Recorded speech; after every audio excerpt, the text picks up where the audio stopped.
Hi, hello. A very warm welcome to all today's presentation. ಎಲ್ಲರಿಗೂ ಈ ಒಂದು ಸೆಷನ್ಗೆ ಎಲ್ಲರಿಗೂ ಸ್ವಾಗತ ಬಯಸ್ತಾ I will have been come with rest of the model on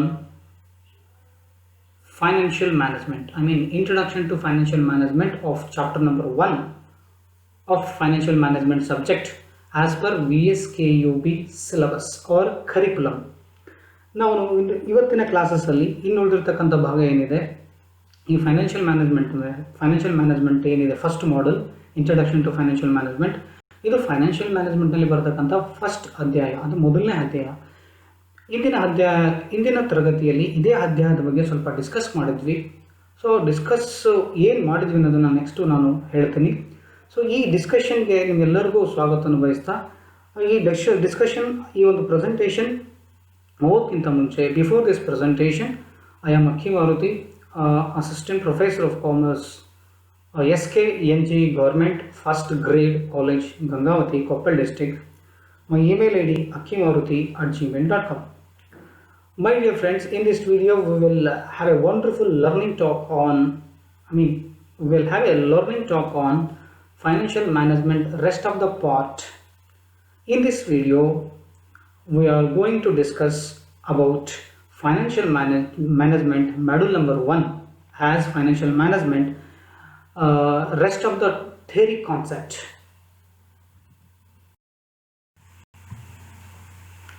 ಇಂದಿನ ತರಗತಿಯಲ್ಲಿ ಅಥವಾ ಇಂದಿನ ಸೆಷನ್ನಲ್ಲಿ ಇಂದಿನ ಪ್ರೆಸೆಂಟೇಷನ್ನಲ್ಲಿ ನಾವು ಡಿಸ್ಕಸ್ ಮಾಡಿದ್ದು ರೀಕ್ಯಾಪ್, ಏನೇನು ಡಿಸ್ಕಸ್ ಮಾಡಿದ್ವಿ ಅಂತ ನಾವು ಸ್ವಲ್ಪ ರಿಮೆಂಬರ್ ಮಾಡ್ಕೊಳ್ಳೋಣ. In the last video I have explained on introduction of finance, meaning of finance, types of finance, approaches of finance. ಇಂದಿನ ವಿಡಿಯೋದಲ್ಲಿ ಇಂದಿನ ಪ್ರೆಸೆಂಟೇಷನಲ್ಲಿ ನಾವು ಡಿಸ್ಕಸ್ ಮಾಡಿದ್ದು, ನಾನು ಪಾಠ ಹೇಳಿದ್ದು ಫಸ್ಟ್ ಚಾಪ್ಟರ್ನಲ್ಲಿ ಫೈನಾನ್ಷಿಯಲ್ ಮ್ಯಾನೇಜ್ಮೆಂಟ್ನಲ್ಲಿ ಬರ್ತಕ್ಕಂಥ ಒಂದು ಸಬ್ಜೆಕ್ಟ್ನಲ್ಲಿ first chapter introduction to financial management ಅಂತಿದೆ. ಅದರಲ್ಲಿ ಬರೀ ಫೈನಾನ್ಸ್ ಬಗ್ಗೆ ನಾವು ಇಂದಿನ ತರಗತಿಯಲ್ಲಿ ಡಿಸ್ಕಸ್ ಮಾಡಿದ್ವಿ. ಅದು ಯಾವುದ್ರ ಬಗ್ಗೆ, ಇಂಟ್ರೊಡಕ್ಷನ್ ಇರ್ಬೋದು, ಮೀನಿಂಗ್ ಇರ್ಬೋದು, ಟೈಪ್ಸ್ ಇರ್ಬೋದು, ಅಪ್ರೋಚಸ್ ಆಫ್ ಫೈನಾನ್ಸ್ ಬಗ್ಗೆ ಡಿಸ್ಕಸ್ ಮಾಡಿದ್ವಿ ಇಂದಿನ ವಿಡಿಯೋದಲ್ಲಿ. ಸೊ ಇವತ್ತಿನ ವಿಡಿಯೋದಲ್ಲಿ ಇನ್ನೇನು ಉಳಿದಿದೆ ಅಂದರೆ, ಇಂದಿನ ವಿಡಿಯೋದಲ್ಲಿ ಇಷ್ಟು ನಾವು ಡಿಸ್ಕಸ್ ಮಾಡಿದ್ವಿ. ಫೈನಾನ್ಸ್ ಅಂದರೆ ಏನು, ಟೈಪ್ಸ್ ಆಫ್ ಫೈನಾನ್ಸ್ ಯಾವ್ಯಾವ ಬರ್ತದೆ, ಮೀನಿಂಗ್ ಆಫ್ ಫೈನಾನ್ಸ್ ಯಾವುದಿದೆ, ಯಾವ ಫೈನಾನ್ಸಿಗೆಲ್ಲ ಏನೆಲ್ಲ ಅಪ್ರೋಚಸ್ ಇತ್ತು ಅನ್ನೋದ್ರ ಬಗ್ಗೆ ಡಿಸ್ಕಸ್ ಮಾಡಿದ್ವಿ. ಇದು ಇಂದಿನ ವಿಡಿಯೋದಲ್ಲಿ ನಾವು ಪ್ರೆಸೆಂಟ್ ಮಾಡಿರ್ತಕ್ಕಂಥದ್ದು. ಸೊ ಪ್ರತಿಯೊಂದು ವಿಡಿಯೋ ಕೂಡ ಭಾಳ ಇಂಪಾರ್ಟೆಂಟು. ಸೊ ಎಲ್ಲದೂ ಇದರಲ್ಲಿ ನಾವು PPT ವಿತ್ ಪ್ರೆಸೆಂಟೇಷನ್ ಮಾಡೋದ್ರಿಂದ ನಿಮಗೆ ಈಸಿಯಾಗಿ ನೋಟ್ಸ್ ತಗೊಳ್ಳೋಕೆ ಕೂಡ ಈಸಿ, ನಿಮಗೆ ಬರ್ಕೊಳ್ಳಿಕ್ಕೆ ಈಸಿ ಆಗುತ್ತೆ. ಇದು ಬೇಸಿಕಲಿ ಇಂಗ್ಲೀಷಲ್ಲಿ ಇರೋದ್ರಿಂದ ಸಬ್ಜೆಕ್ಟು ನೋಟ್ಸ್ಗೂ ಭಾಳ ನಿಮಗೆ ಹೆಲ್ಪ್ ಆಗುತ್ತೆ. ಐ ಹೋಪ್ ಇಂದಿನ ವಿಡಿಯೋ ಎಲ್ಲರೂ ನೀವು ಬರ್ಕೊಂಡಿದ್ದೀರಾ, ನೋಡಿದ್ದೀರಂತ ಅಂದ್ಕೊಂಡಿದ್ದೀನಿ. ಸೊ ಇವತ್ತಿನ ಪ್ರೆಸೆಂಟೇಷನ್ ಅಂದರೆ ಇವತ್ತು ಏನು ನಾವು ಡಿಸ್ಕಸ್ ಮಾಡಿದ್ವಿ, ಇದು ಇಂದಿನ ತರಗತಿ ಆಯಿತು. ಇವತ್ತಿನ ಡಿಸ್ಕಷನ್ ಏನಿದೆ ಅನ್ನೋದನ್ನು ನೋಡೋಣ. Learning objectives of financial management, ನಮ್ಮ ಇವತ್ತಿನ ಕಲಿಕೆ ಚರ್ಚೆ ಬಂದು today we will have yet another block or session on financial management. Today our learning objectives of financial management as follows, like here introduction of financial management, meaning and definition of financial management, objectives of financial management, wealth maximization versus profit maximization, or profit maximization versus wealth maximisation, finally references. ಇವತ್ತಿನ ತರಗತಿಯಲ್ಲಿ discuss ಮಾಡ್ತಕ್ಕಂಥ ಇದಿಷ್ಟು agenda ಇದೆ. Today's discussion agenda on financial management or introduction, meaning and definition, objectives of financial management, what are the difference between wealth maximisation and profit maximisation, then finally references. References means here this presentation or this information is collected from some different sources or called references. ನಾವು ಈ ಒಂದು presentation, ಈ ಒಂದು ಮಾಹಿತಿ, ಈ ಒಂದು ಪ್ರೆಸೆಂಟೇಷನಲ್ಲಿ ಬರೆದಿರ್ತಕ್ಕಂಥ theory ಕಾನ್ಸೆಪ್ಟನ್ನು ಯಾವ ಪುಸ್ತಕದಿಂದ, ಯಾವ ಮೂಲದಿಂದ ಸಂಗ್ರಹಿಸ್ತೀನಿ ಅನ್ನೋದನ್ನು ಹೇಳ್ತಕ್ಕಂಥದ್ದೆಲ್ಲ references. So here introduction to financial management. ಈ ಫೈನಾನ್ಷಿಯಲ್ ಮ್ಯಾನೇಜ್ಮೆಂಟ್ ಏತಕ್ಕೆ ನಾವು ಲರ್ನ್ ಮಾಡಬೇಕು, ಅವಶ್ಯಕತೆ ಆದರೂ ಏನಿದೆ, ಯಾಕೆ ಕಲಿಬೇಕು? ಈ ಫೈನಾನ್ಷಿಯಲ್ ಮ್ಯಾನೇಜ್ಮೆಂಟ್ ಅವಶ್ಯಕತೆ ಇದೆ ಅಂತ ಇಂದಿನ ತರಗತಿಯಲ್ಲಿ ಇಂದಿನ ವಿಡಿಯೋದಲ್ಲಿ ನಾನು ಭಾಳ ಒಂದು ವಿಡಿಯೋ ಪ್ಲೇ ಮಾಡೋದ್ರ ಮೂಲಕ ನಿಮಗೆ ಹೇಳುತ್ತೆ. ಫೈನಾನ್ಷಿಯಲ್ ಮ್ಯಾನೇಜ್ಮೆಂಟ್ ನಮಗೆ ಯಾಕೆ ಲರ್ನ್ ಮಾಡಬೇಕು, ಡೇ ಟು ಡೇ ಫೈನಾನ್ಸಿಗೆ ಸಂಬಂಧಪಟ್ಟಿರ್ತಕ್ಕಂಥ ಕೆಲವೊಂದು ಮ್ಯಾನೇಜ್ಮೆಂಟನ್ನು ಅಂದರೆ ಕೆಲವೊಂದು ಹಣವನ್ನು ಹೇಗೆ ನಾವು ಮ್ಯಾನೇಜ್ ಮಾಡಬೇಕು ಸ್ಟೆಪ್ ಬೈ ಸ್ಟೆಪ್, ಅಂದರೆ ಫೈನಾನ್ಷಿಯಲ್ ಪ್ಲಾನಿಂಗನ್ನು ಹೇಗೆ ನಿರ್ವಹಿಸಬೇಕು ಅನ್ನೋದ್ರ ಬಗ್ಗೆ ಇಂದಿನ ಕ್ಲಾಸಸ್ಸಲ್ಲಿ ಡಿಸ್ಕಸ್ ಮಾಡಿದೆ. ಫೈನಾನ್ಷಿಯಲ್ ಮ್ಯಾನೇಜ್ಮೆಂಟ್ ಯಾಕೆ ಸ್ಟಡಿ ಮಾಡೋದ್ರಿಂದ ಏನು ಅಡ್ವಾಂಟೇಜಸ್ ಇದೆ, ಅದರ ಅವಶ್ಯಕತೆ ಅಂದರೆ ಏನು, ಅಂದರೆ ಈ ಫೈನಾನ್ಸನ್ನು ಹೇಗೆ ಮ್ಯಾನೇಜ್ ಮಾಡಬೇಕಂದ್ರೆ ಬಂದಿರತಕ್ಕಂಥ ಹಣವನ್ನು ಇನ್ಕಮನ್ನು ಹೇಗೆ ಮ್ಯಾನೇಜ್ಮೆಂಟ್ ಮಾಡಬೇಕು, ಯಾವುದರಲ್ಲಿ ಹೂಡಿಕೆ ಮಾಡಬೇಕು, ಯಾವುದರಲ್ಲಿ ಸೇವಿಂಗ್ಸ್ ಮಾಡೋದ್ರ ಮೂಲಕ ನಮಗೆ ಹಣ ಎಫೆಕ್ಟಿವ್ ಆಗಿ ಅಂದರೆ ಪರಿಣಾಮಕಾರಿಯಾಗಿ ಅದನ್ನು ನಿರ್ವಹಣೆ ಹೇಗೆ ಮಾಡಬೇಕು ಅನ್ನೋದ್ರ ಬಗ್ಗೆ ಇಂದಿನ ಒಂದು ಸೆಷನ್ಸಲ್ಲಿ ನಾವು ಡಿಸ್ಕಸ್ ಮಾಡಿದ್ವಿ. So here introduction to financial management. ಈ financial management, why do we need study, then who needs to study, ಯಾರು ಸ್ಟಡಿ ಮಾಡಬೇಕು, ಏತಕ್ಕೋಸ್ಕರ ಈ ಸಬ್ಜೆಕ್ಟನ್ನು ಸ್ಟಡಿ ಮಾಡಬೇಕು ಅನ್ನೋದ್ರ ಬಗ್ಗೆ ಹೇಳಿದ್ದೆ. ಯಾಕೆ ಇದನ್ನು ಯಾರು ಸ್ಟಡಿ ಮಾಡಬೇಕು ಅಂತ ಹೇಳಿದರೆ ನೀವೇ. ಸೊ ಈಗ ನಿಮಗೆ examination point of view or syllabus BCom fifth semester point of view learn ಮಾಡಬೇಕು. ಜೊತೆಗೆ ಈ ಫೈನಾನ್ಷಿಯಲ್ ಮ್ಯಾನೇಜ್ಮೆಂಟನ್ನು ಲರ್ನ್ ಮಾಡೋದಕ್ಕಿಂತ ಮುಂಚೆ ಫಸ್ಟು ಫೈನಾನ್ಸ್ ಅಂದರೆ ಏನಂತ ತಿಳ್ಕೋಬೇಕು. ಈ ಫೈನಾನ್ಸಲ್ಲಿ ಡಿಫ್ರೆಂಟ್ ಟೈಪ್ಸ್ ಆಫ್ ಫೈನಾನ್ಸ್ ಏನಿದೆ, ಟೈಪ್ಸ್ ಆಫ್ ಫೈನಾನ್ಸ್ ಯಾವ ಥರ ಇದೆ, ಆ ಫೈನಾನ್ಸಸ್ಸು ಇಂಟೆನ್ಸಿಪಲ್ ಆಗಿ ವರ್ಕ್ ಮಾಡುತ್ತೆ. Life blood of every business enterprises ಅನ್ನೋದ್ರ ಬಗ್ಗೆ ಒಂದು ಮಾತಿಲ್ಲ, ಅಂದರೆ ಹಿಂದಿನ ತರಗತಿಯಲ್ಲಿ ಇದ್ರ ಬಗ್ಗೆ ಹೇಳಿದ್ದೆ. Without finance the business enterprises can't run their business effective manner. ಅಂದರೆ ಫೈನಾನ್ಸ್ ಭಾಳ ಇಂಪಾರ್ಟೆನ್ಸ್ ಇದೆ. ಫೈನಾನ್ಸ್ ತನ್ನದಾಗಿರ್ತದೆ, ಅಂದರೆ ಈ ಜೀವನಾಡಿಯಾಗಿ ಈ ಫೈನಾನ್ಸು ಕೆಲಸ ಮಾಡುತ್ತೆ. ಈ ಫೈನಾನ್ಷಿಯಲ್ ಮ್ಯಾನೇಜ್ಮೆಂಟಿಗೆ ಹೋಗೋದಕ್ಕಿಂತ ಮುಂಚೆ ಸೊ ಇದ್ರ ಬಗ್ಗೆ ನಾನು ಹೇಳಿದೆ, ಯಾಕೆ ಫೈನಾನ್ಸ್ ಬೇಕು, ಡಿಫ್ರೆಂಟ್ ಟೈಪ್ಸ್ ಆಫ್ ಫೈನಾನ್ಸ್ ಯಾವಿದೆ, ಇಂಟ್ರೊಡಕ್ಷನ್ ಫೈನಾನ್ಸ್ ಬಗ್ಗೆ ಹೇಳಿದ್ದೆ, ಅಪ್ರೋಚಸ್ ಆಫ್ ಫೈನಾನ್ಸ್ ಬಗ್ಗೆ ಹೇಳಿದ್ದೆ. ಇವತ್ತು ನಮ್ಮ ಪಾಠ ಬಂದು introduction to financial management. My dear friends, ಈಗ ಬರೀ ಇಂಟ್ರೊಡಕ್ಷನ್ ಇದೆ, ಇನ್ನು ಮೀನಿಂಗ್ ಇಲ್ಲ, ಡೆಫಿನಿಷನ್ಸ್ ಇಲ್ಲ. ಓಕೆ, ಅದನ್ನು ನೋಡ್ತಕ್ಕಂಥ ಸಮಯ. So here a business organisation seek to achieve their objectives by obtaining funds from various sources and then investing them in different types of assets such as plant, building, machinery, vehicle. ಅಂದರೆ ಯಾವುದೇ business organization ಉದ್ದೇಶ ಏನಾಗಿರುತ್ತೆ ಅಂದರೆ seek to achieve their objectives, ತನ್ನ ಒಂದು ಉದ್ದೇಶಗಳನ್ನು ಅಂದರೆ fulfil ಮಾಡೋದಕ್ಕೋಸ್ಕರ ಅಂದರೆ ಸಕ್ಸಸ್ಫುಲ್ ಆಗಿ ತನ್ನ ಒಂದು ಉದ್ದೇಶಗಳನ್ನು ಈಡೇರಿಸ್ಕೋಬೇಕಂದ್ರೆ ಮುಟ್ಟಬೇಕು ಅಂದಾಗ ಫಂಡ್ಸನ್ನು ವೇರಿಯಸ್ ಸೋರ್ಸಸ್, ವಿವಿಧ ಮೂಲಗಳಿಂದ ಫಂಡ್ಸನ್ನು ಸಂಗ್ರಹಿಸಬೇಕು. ಈ ಫಂಡ್ಸ್ ಅಂದರೆ ಏನು?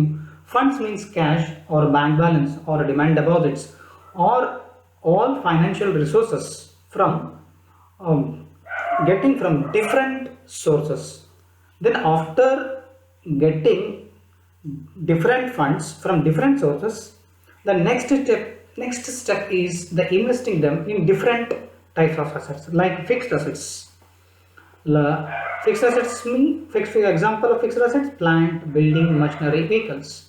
ಅಂದರೆ ಯಾವುದೇ ಒಂದು ಸಂಘಟನೆಯ ಉದ್ದೇಶ ಅಂದರೆ ವ್ಯಾಪಾರ ಸಂಘಟನೆಯ ಉದ್ದೇಶ ಏನು ಅಂದರೆ ಸೀಕ್ ಟು ಅಚೀವ್, ಅಂದರೆ ಕೇಳೋದೇನೋ ಎಲ್ಲ ವ್ಯವಹಾರ ಸಂಘ ಸಂಸ್ಥೆಗಳು ಕೇಳೋದು ಒಂದೇ, ತಮ್ಮ ಗುರಿಗಳು ತಮ್ಮ ಉದ್ದೇಶಗಳನ್ನು ಮುಟ್ಟಬೇಕು, ಈಡೇರಿಸ್ಕೋಬೇಕು, ಅದನ್ನು ಸಕ್ಸಸ್ಫುಲ್ ಆಗಿ, ಅಂದರೆ ತಮ್ಮ ಒಂದು ತಾವು ಅಂದ್ಕೊಂಡಿರ್ತಕ್ಕಂಥ ಉದ್ದೇಶಗಳನ್ನು ರೀಚ್ ಆಗೋದಕ್ಕೋಸ್ಕರ ಕೆಲವೊಂದು ಫಂಡ್ಸನ್ನು ಅಂದರೆ ಫೈನಾನ್ಸನ್ನು ಡಿಫ್ರೆಂಟ್ ಸೋರ್ಸಿಂದ ಕಲೆಕ್ಟ್ ಮಾಡಿ ಅದನ್ನು ಫಿಕ್ಸ್ಡ್ ಅಸೆಟ್ಸಲ್ಲಿ ಇನ್ವೆಸ್ಟ್ ಮಾಡೋದ್ರ ಮೂಲಕ ತಮ್ಮ ಒಂದು ಏನು ಹೇಳ್ತೀವಿ ಉದ್ದೇಶಗಳನ್ನು ಅಚೀವ್ ಸಾಧಿಸ್ತವೆ. ತಮ್ಮ ಗುರಿಗಳನ್ನು ಸಾಧಿಸಬೇಕಾದ್ರೆ ಕೆಲವೊಂದು ಸೋರ್ಸ್ಗಳನ್ನು ಪಡೆದುಕೊಂಡು ಅದನ್ನು ಫಿಕ್ಸ್ಡ್ ಅಸೆಟ್ಸ್ಗೆ ಇನ್ವೆಸ್ಟ್ ಮಾಡೋದ್ರ ಮೂಲಕ ಇನ್ವೆಸ್ಟ್ ಅಂದ್ರೆ ಏನು? Purchase. Here purchase of plant, purchase of building, purchase of machinery and vehicles. ಈ ಅಸೆಟ್ಸನ್ನು ಪರ್ಚೇಸ್ ಮಾಡೋದ್ರ ಮೂಲಕ ಜೊತೆಗೆ ಈ ಅಸೆಟ್ಸಲ್ಲಿ ಇನ್ವೆಸ್ಟ್ ಮಾಡೋದ್ರ ಮೂಲಕ ತಮ್ಮ ಒಂದು ಗುರಿಗಳನ್ನು ಸಾಧಿಸ್ತಾ ಹೋಗ್ತವೆ. ಇದು ಹೇಗೆ ಅಂದರೆ ಇನ್ನೂ ಇದೆ. Financial management is manage the finances through scientific decision making. The financial management is managing the finances. Here, public finances are there, private finances are there. If public finance ಮತ್ತು ಪ್ರೈವೇಟ್ ಫೈನಾನ್ಸು ನಮಗೆ actually business ಫೈನಾನ್ಸಿಗೆ, ನಮಗೆ corporate ಫೈನಾನ್ಸಿಗೆ actually ಈ topic related ಆಗಿರೋದ್ರಿಂದ scientific ಆಗಿರ್ತಕ್ಕಂಥ decision ಮಾಡೋದ್ರ ಮೂಲಕ, ಅಂದರೆ ನಿರ್ಧಾರವನ್ನು ತೆಗೆದುಕೊಳ್ಳೋದ್ರ ಮೂಲಕ ಫೈನಾನ್ಷಿಯಲ್ ಮ್ಯಾನೇಜ್ಮೆಂಟ್ ಹೆಲ್ಪ್ ಮಾಡ್ತದೆ. ಅಂದರೆ ವಿವಿಧ ಮೂಲಗಳಿಂದ ಹಣವನ್ನು ಪಡೆದುಕೊಂಡು ಅದನ್ನು ವಿವಿಧ ಆದಾಯದ ಮೂಲಗಳಿಂದ ಹಣವನ್ನು ಸಂಗ್ರಹಿಸಿ ಅದನ್ನು ಸ್ಥಿರ ಆಸ್ತಿಗಳಲ್ಲಿ ಹೂಡಿಕೆ ಮಾಡೋದ್ರ ಮೂಲಕ ಮತ್ತು ಸೈಂಟಿಫಿಕ್ ವೈಜ್ಞಾನಿಕವಾಗಿರ್ತಕ್ಕಂಥ ನಿರ್ಧಾರ ಮಾಡುವಿಕೆ ಇದರಲ್ಲಿ ತನ್ನದಾಗಿರ್ತಕ್ಕಂಥ ಒಂದು ಛಾಪು, ಅಂದರೆ ಒಂದು ರೋಲನ್ನು ಈ ಫೈನಾನ್ಷಿಯಲ್ ಮ್ಯಾನೇಜ್ಮೆಂಟು ಪ್ಲೇ ಮಾಡುತ್ತೆ. ಜೊತೆಗೆ for making right decisions, financial management needs to understand financial environment. For the purpose of taking right decisions, the financial management must understand or needs to attention towards the financial environment within which these decisions operate. ಅಂದರೆ ಒಂದು right ಡಿಸಿಷನ್ಸನ್ನು, ಒಂದು decision making, scientific decisions making ಮಾಡಬೇಕಾದ್ರೆ first ಈ chief executive officer ಅಥವಾ financial manager, ಈ financial ಮ್ಯಾನೇಜ್ಮೆಂಟಲ್ಲಿ ಬರ್ತಕ್ಕಂಥ ವ್ಯಕ್ತಿ ಅಂದರೆ ಚೀಫ್ ಎಕ್ಸಿಕ್ಯೂಟಿವ್ ಆಫೀಸರ್ ಇರ್ಬೋದು, ಫೈನಾನ್ಷಿಯಲ್ ಮ್ಯಾನೇಜರ್ ಇರ್ಬೋದು. ಅವರು ಫಸ್ಟ್ ಏನು ಮಾಡಬೇಕು, ಫೈನಾನ್ಷಿಯಲ್ ಎನ್ವಿರಾನ್ಮೆಂಟನ್ನು, ಅಂದರೆ ಯಾವ ಒಂದು ಆಸ್ತಿಯಲ್ಲಿ ನಾವು ಹೂಡಿಕೆ ಮಾಡಿದ್ರೆ ನಮ್ಮ ಒಂದು ಆದಾಯ ಜಾಸ್ತಿ ಬರ್ತದೆ, ಅಂದರೆ ಪ್ರತಿಫಲ, ರಿಟರ್ನ್ ಆನ್ ಇನ್ವೆಸ್ಟ್ಮೆಂಟ್ ಅಂತ ಹೇಳ್ತೀವಿ, ರಿಟರ್ನ್ ಆನ್ ROI. ನಾವು ಹೂಡಿಕೆ ಮಾಡಿರ್ತಕ್ಕಂಥ ಹಣದ ಮೇಲೆ ಎಷ್ಟು ನಮಗೆ ವಾಪಸ್ ಹಣ ಪ್ರತಿಫಲವಾಗಿ ಹಿಂದಿರುಗುತ್ತೆ ಅನ್ನೋದು ಕೂಡ ಭಾಳ ಇಂಪಾರ್ಟೆಂಟ್. ಸೊ ಅದ್ರ ಮೇಲೆ ಡಿಸಿಷನ್ ಮಾಡಬೇಕಾದ್ರೆ ಚೀಫ್ ಎಕ್ಸಿಕ್ಯೂಟಿವ್ ಆಫೀಸರ್ ಅಥವಾ ಚೀಫ್ ಎಕ್ಸಿಕ್ಯೂಟಿವ್ ಫೈನಾನ್ಷಿಯಲ್ ಮ್ಯಾನೇಜರ್ ಅಥವಾ ಫೈನಾನ್ಷಿಯಲ್ ಮ್ಯಾನೇಜರ್ ಇಲ್ಲಿ ಬರ್ತಕ್ಕಂಥ ವ್ಯಕ್ತಿ ಕೆಲವು ಫೈನಾನ್ಷಿಯಲ್ ಎನ್ವಿರಾನ್ಮೆಂಟನ್ನು ಅವಲೋಕನ ಮಾಡಬೇಕಾಗುತ್ತೆ. Financial management will then be able to analyse these financial information to predict likely to future results and to plan more carefully their proposed course of action. ಅಂದರೆ financial management ಏತಕ್ಕೋಸ್ಕರ launch ಮಾಡಬೇಕು, ಏತಕ್ಕೋಸ್ಕರ ಈ ಒಂದು business ಆರ್ಗನೈಸೇಷನ್ಲಿ apt ಮಾಡಬೇಕು, ಅಳವಡಿಸ್ಕೋಬೇಕು ಅಂತ ಹೇಳಿದರೆ financial environment ಬಗ್ಗೆ study ಮಾಡಿ ಒಂದು ವೈಜ್ಞಾನಿಕವಾಗಿರ್ತಕ್ಕಂಥ ನಿರ್ಧಾರಗಳನ್ನು ತೆಗೆದುಕೊಳ್ಳುವಲ್ಲಿ ಮತ್ತು ಫೈನಾನ್ಷಿಯಲ್ ಇನ್ಫಾರ್ಮೇಷನ್, ಹಣಕಾಸಿನ ಮಾಹಿತಿಯನ್ನು ಪ್ರಿಡಿಕ್ಟ್, ಮುನ್ನಂದಾಜು ಮಾಡಿ ಫ್ಯೂಚರ್ನಲ್ಲಿ ಫಲಿತಾಂಶಗಳನ್ನು ಪ್ಲಾನ್ ಮಾಡೋದ್ರ ಮೂಲಕ ಎಚ್ಚರಿಕೆಯಿಂದ ಕೋರ್ಸ್ ಆ್ಯಕ್ಷನನ್ನು ಮುಂದಿನ ದಿನಗಳ ದೃಷ್ಟಿಯಿಂದ ತೆಗೆದುಕೊಳ್ಳುತ್ತದೆ. ಅದಕ್ಕೋಸ್ಕರ ನಮಗೆ ಫೈನಾನ್ಷಿಯಲ್ ಮ್ಯಾನೇಜ್ಮೆಂಟ್ ಬೇಕಾಗುತ್ತೆ. Continued, rest of the part on introduction to financial management will continues. ಅಂದರೆ ಇನ್ನು ಉಳಿದಿರ್ತಕ್ಕಂಥ ಇಂಟ್ರೊಡಕ್ಷನ್ ಇನ್ನೂ ಇದೆ. So the rest of the topic on introduction on financial management. Success of a firm depends on the ability to raise funds, invest in assets and manage wisely. Every business enterprise's success is always depends on the ability to raise the funds, collect the funds from different sources, from outsiders or financial institutions. After raising the funds, the chief executive officer or a financial manager can invest in assets. The assets, it might be fixed assets or long-term savings plans, and he should manage wisely or he might be managed wisely. ಅಂದರೆ ಪ್ರತಿಯೊಂದು ವ್ಯಾಪಾರ ಸಂಸ್ಥೆಯ success, ಗೆಲುವು ಅನ್ನೋದು ಯಾವಾಗಲೂ funds, ability to raise the funds, ಅಂದರೆ ಆರ್ಥಿಕ ಸಂಪನ್ಮೂಲಗಳನ್ನು ಸಾಮರ್ಥ್ಯ ಏನಿದೆ, ಆರ್ಥಿಕ ಸಂಪನ್ಮೂಲಗಳಿಂದು ಸಂಗ್ರಹಿಸುವ ಸಾಮರ್ಥ್ಯದ ಜೊತೆಗೆ ಆರ್ಥಿಕ ಸಂಪನ್ಮೂಲಗಳನ್ನು ಅಥವಾ ಫಂಡ್ಸನ್ನು ಕಲೆಕ್ಟ್ ಮಾಡಿದ್ಮೇಲೆ ಅಥವಾ ರೈಸ್ ಮಾಡಿದ್ಮೇಲೆ ಅದನ್ನು ಯಾವ ಒಂದು ಅಸೆಟ್ಸಲ್ಲಿ ಹೂಡಿಕೆ ಮಾಡಬೇಕು, ಅದನ್ನು ಯಾವ ರೀತಿ ಮೈನೇಜ್ ಮಾಡಬೇಕು ಅನ್ನೋದು ಪ್ರಮುಖವಾಗಿ ಪಾತ್ರ ವಹಿಸ್ತಕ್ಕಂಥ ಒಂದು ಪ್ರಮುಖವಾಗಿ ಗಮನಿಸಬೇಕಾಗಿರ್ತಕ್ಕಂಥ ಅಂಶ ಕೂಡ ಹೌದು. So here Success of a firm, it depends on the ability to raise funds and invest in assets. It may fixed assets. It may fixed assets like furniture, building, machinery, etc. And along with the financial manager must manage wisely after investing these assets. ಅಂದರೆ ಈ ಒಂದು ಆಸ್ತಿಗಳಲ್ಲಿ ಹೂಡಿಕೆ ಮಾಡಿದ್ಮೇಲೆ ಅದನ್ನ ಭಾಳ ಏನು ಹೇಳ್ತೀವಿ ಜಾಣತನದಿಂದ ಇದನ್ನು ನಿರ್ವಹಣೆ ಮಾಡಬೇಕಾಗತ್ತೆ. ಸೊ ಇದು ಅಂದರೆ ಫೈನಾನ್ಷಿಯಲ್ ಮ್ಯಾನೇಜ್ಮೆಂಟ್ನಲ್ಲಿ ಬರ್ತಕ್ಕಂಥ ಒಂದು introduction part. It is applied branch of general management. Financial management is applied branch of general management ಅಂದರೆ ಇದು ಸಾಮಾನ್ಯ ನಿರ್ವಹಣಾ ಶಾಸ್ತ್ರದಲ್ಲಿ ಬರ್ತಕ್ಕಂಥ ಒಂದು ಶಾಖೆ. It looks after the finance function. ಇದು ಯಾವಾಗಲೂ ಫೈನಾನ್ಸ್ ಫಂಕ್ಷನ್ ಆದಮೇಲೆ ಬಿಸ್ನೆಸ್ನಲ್ಲಿ ಇದು ನೆಕ್ಸ್ಟ್ ಬರ್ತಕ್ಕಂಥ ಫೈನಾನ್ಷಿಯಲ್ ಮ್ಯಾನೇಜ್ಮೆಂಟ್. ಅಂದರೆ ಫಸ್ಟ್ ನಾವು ಫೈನಾನ್ಸ್ ಬಗ್ಗೆ ತಿಳ್ಕೋಬೇಕು, ಫೈನಾನ್ಸ್ ಫಂಕ್ಷನ್ಸ್. ಈ ಫೈನಾನ್ಸ್ ಫಂಕ್ಷನ್ಸ್ ಅಂದರೆ ಯಾವ್ಯಾವ ಬರ್ತದೆ ಅನ್ನೋದು ಕೂಡ ನಾವು ಸ್ವಲ್ಪ ತಿಳ್ಕೋಬೇಕಾಗುತ್ತೆ. What are the finance functions? Okay, finance functions is the most important all the business functions. It means it remains on focus of all activities. What are the finance functions, or what are the aims of finance functions? Acquisition of sufficient funds, proper utilization of funds, increasing profitability, maximizing firm's value. ಇವೆಲ್ಲ ಈ financing function ಅಲ್ಲಿ ಬರ್ತಕ್ಕಂಥ AIIMS. ಅಂದರೆ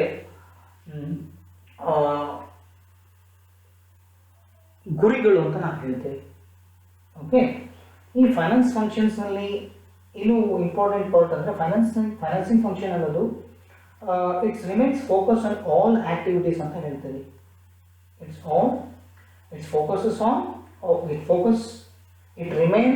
it remains A focus of all activities ಅಂತ ಹೇಳ್ತೀವಿ. So ಇದು finance function. ಅಂದರೆ ಈ ಫೈನಾನ್ಸಿಂಗ್ ಫಂಕ್ಷನ್ನಲ್ಲಿ ಬರ್ತಕ್ಕಂಥ ಅಂದರೆ ಫೈನಾನ್ಸ್ ಫಂಕ್ಷನ್ ಆದಮೇಲೆ ಬರ್ತಕ್ಕಂಥದ್ದೇ financial management. So in itself it constitute a subsystem of the business enterprises. ಈ ಬಿಸ್ನೆಸ್ ಎಂಟರ್ಪ್ರೈಸ್ನಲ್ಲಿ ಬರ್ತಕ್ಕಂಥ ಸಬ್ ಎಂಟರ್ಪ್ರೈಸಸ್ ಅಂತ ಹೇಳಿದ್ರೆ ಬಿಸ್ನೆಸ್ ಅಂದರೆ financial management. In itself it constitutes a subsystem of the business enterprises interrelated very closely with the production, marketing and personal functions who are subsystems.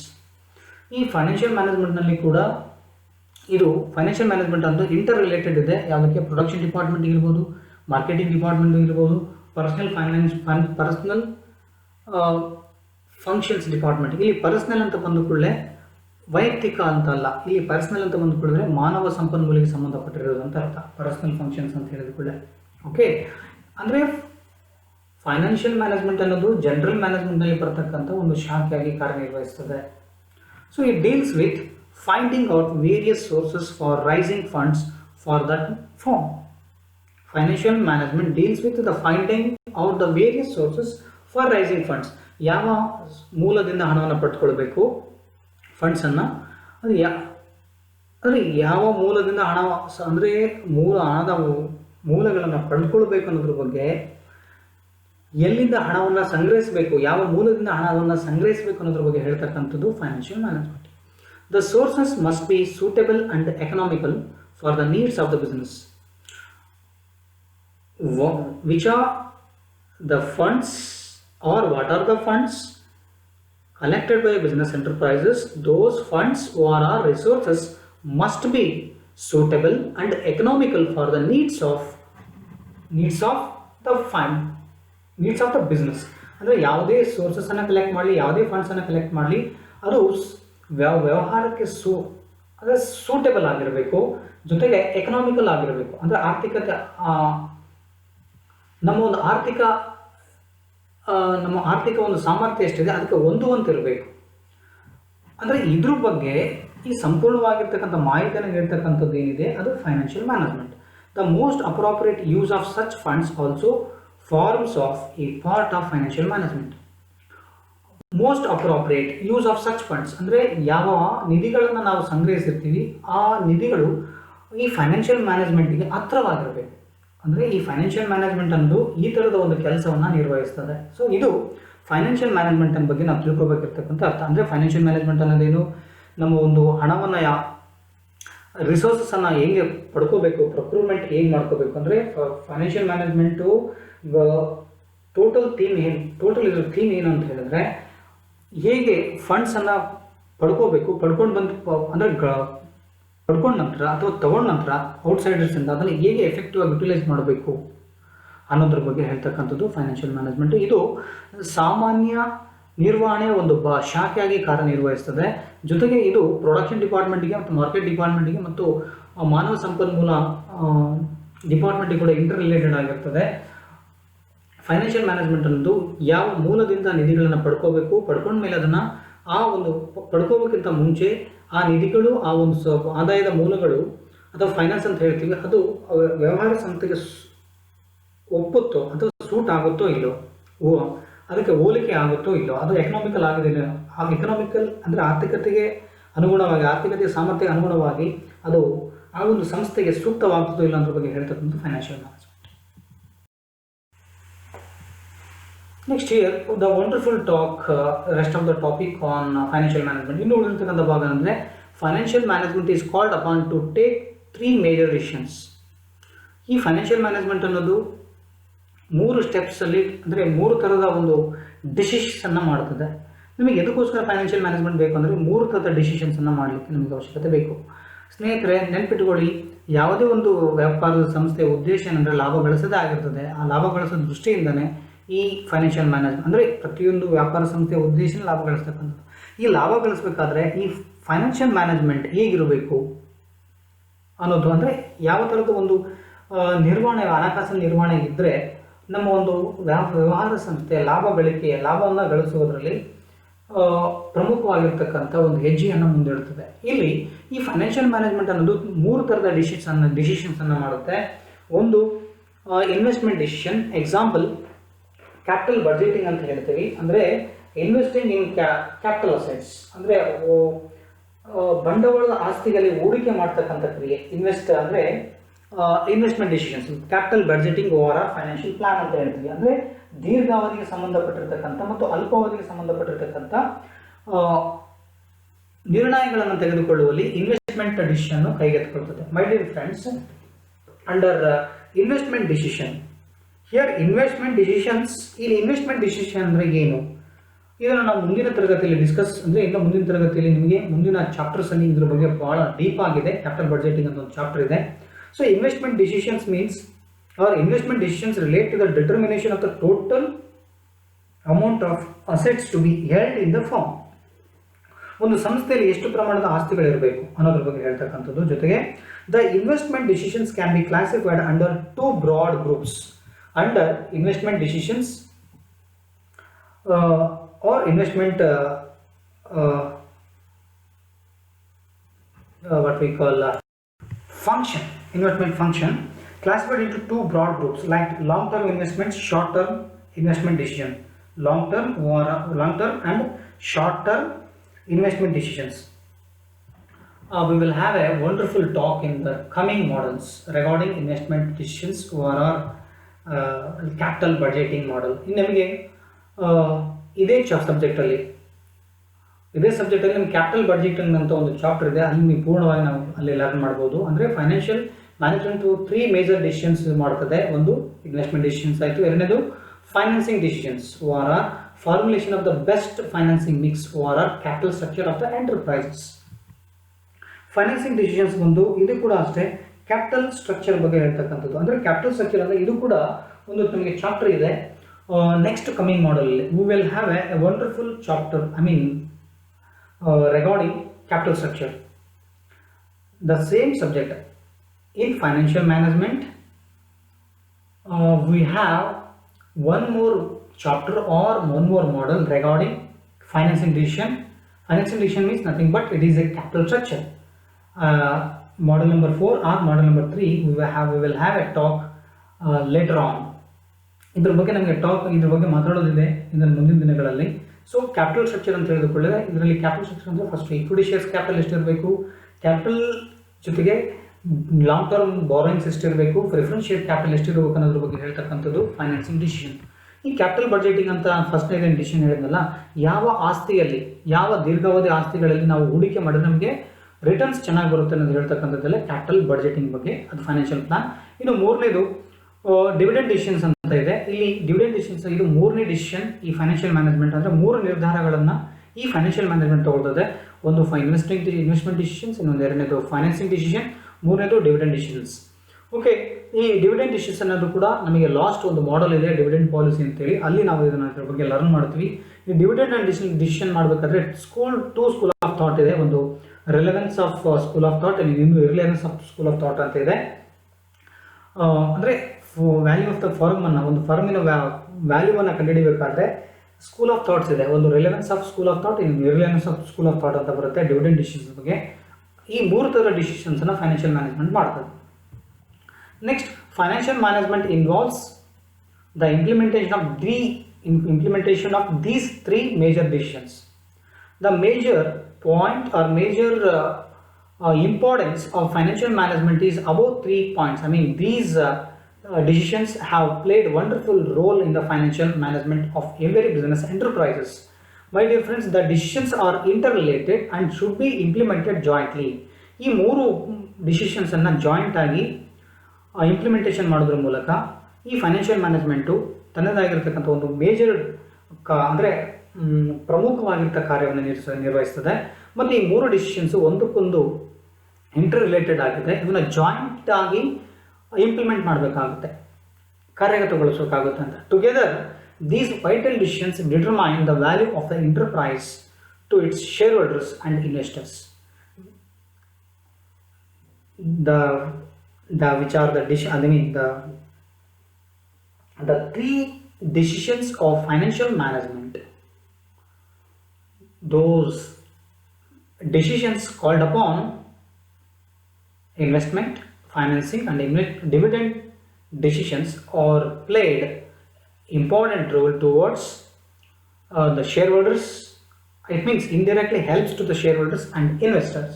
ಅಂದರೆ ಈ 3 decisions ಭಾಳಷ್ಟು ಅಂದರೆ ಬಹಳನೇ ಈ ಷೇರುದಾರರಿಗೆ ಮತ್ತು ಹೂಡಿಕೆದಾರರಿಗೆ ವೈಟಲ್ ಡಿಸಿಷನ್ಸ್. ಅಂದರೆ ಹೂಡಿಕೆ ಮಾಡಬೇಕಾ ಬೇಡವಾ, ಹೂಡಿಕೆ ಮಾಡಿದ ಮೇಲೆ ನಮಗೆ ಹಣದ ಮರುಪಾವತಿ ಸಂಸ್ಥೆಯಿಂದ ಬರುತ್ತಾ ಇಲ್ಲ ಅನ್ನೋದ್ರ ಬಗ್ಗೆ ಹೆಚ್ಚಿನ ಒಂದು ಅವೇರ್ನೆಸ್ ಕೊಡ್ತಕ್ಕಂಥವು, ಅಂದರೆ ಅವೇರ್ನೆಸ್ಸನ್ನು ನೀಡ್ತಕ್ಕಂಥ ಈ 3 ಡಿಸಿಷನ್ಸು ಫೈನಾನ್ಷಿಯಲ್ ಮ್ಯಾನೇಜ್ಮೆಂಟಲ್ಲಿ ತನ್ನದಾಗಿರ್ತಕ್ಕಂಥ ಪ್ರಭಾವವನ್ನು ಬೀರ್ತಾರೆ. Next, our learning talk will continues on meaning and definition of financial management. My dear friends, ಈಗ ತಾನೇ ನಾವು ತಿಳ್ಕೊಂಡ್ವಿ ಫೈನಾನ್ಷಿಯಲ್ ಮ್ಯಾನೇಜ್ಮೆಂಟ್ ನಮಗೆ ಹೇಗೆ ಬೇಕು, ಫೈನಾನ್ಷಿಯಲ್ ಮ್ಯಾನೇಜ್ಮೆಂಟ್ ನಮಗೆ ಏನು ಅವಶ್ಯಕತೆ ಅನ್ನೋದ್ರ ಬಗ್ಗೆ ತಿಳ್ಕೊಂಡ್ವಿ. ಸೊ ಈಗ ಫೈನಾನ್ಷಿಯಲ್ ಮ್ಯಾನೇಜ್ಮೆಂಟ್ ಅದರ ಅರ್ಥ ಮತ್ತು ವ್ಯಾಖ್ಯಾನದ ಬಗ್ಗೆ ನೋಡೋಣ. What you mean by financial management? Financial management refers to that the part of the management activity which is concerned with planning and controlling of firms' financial resources.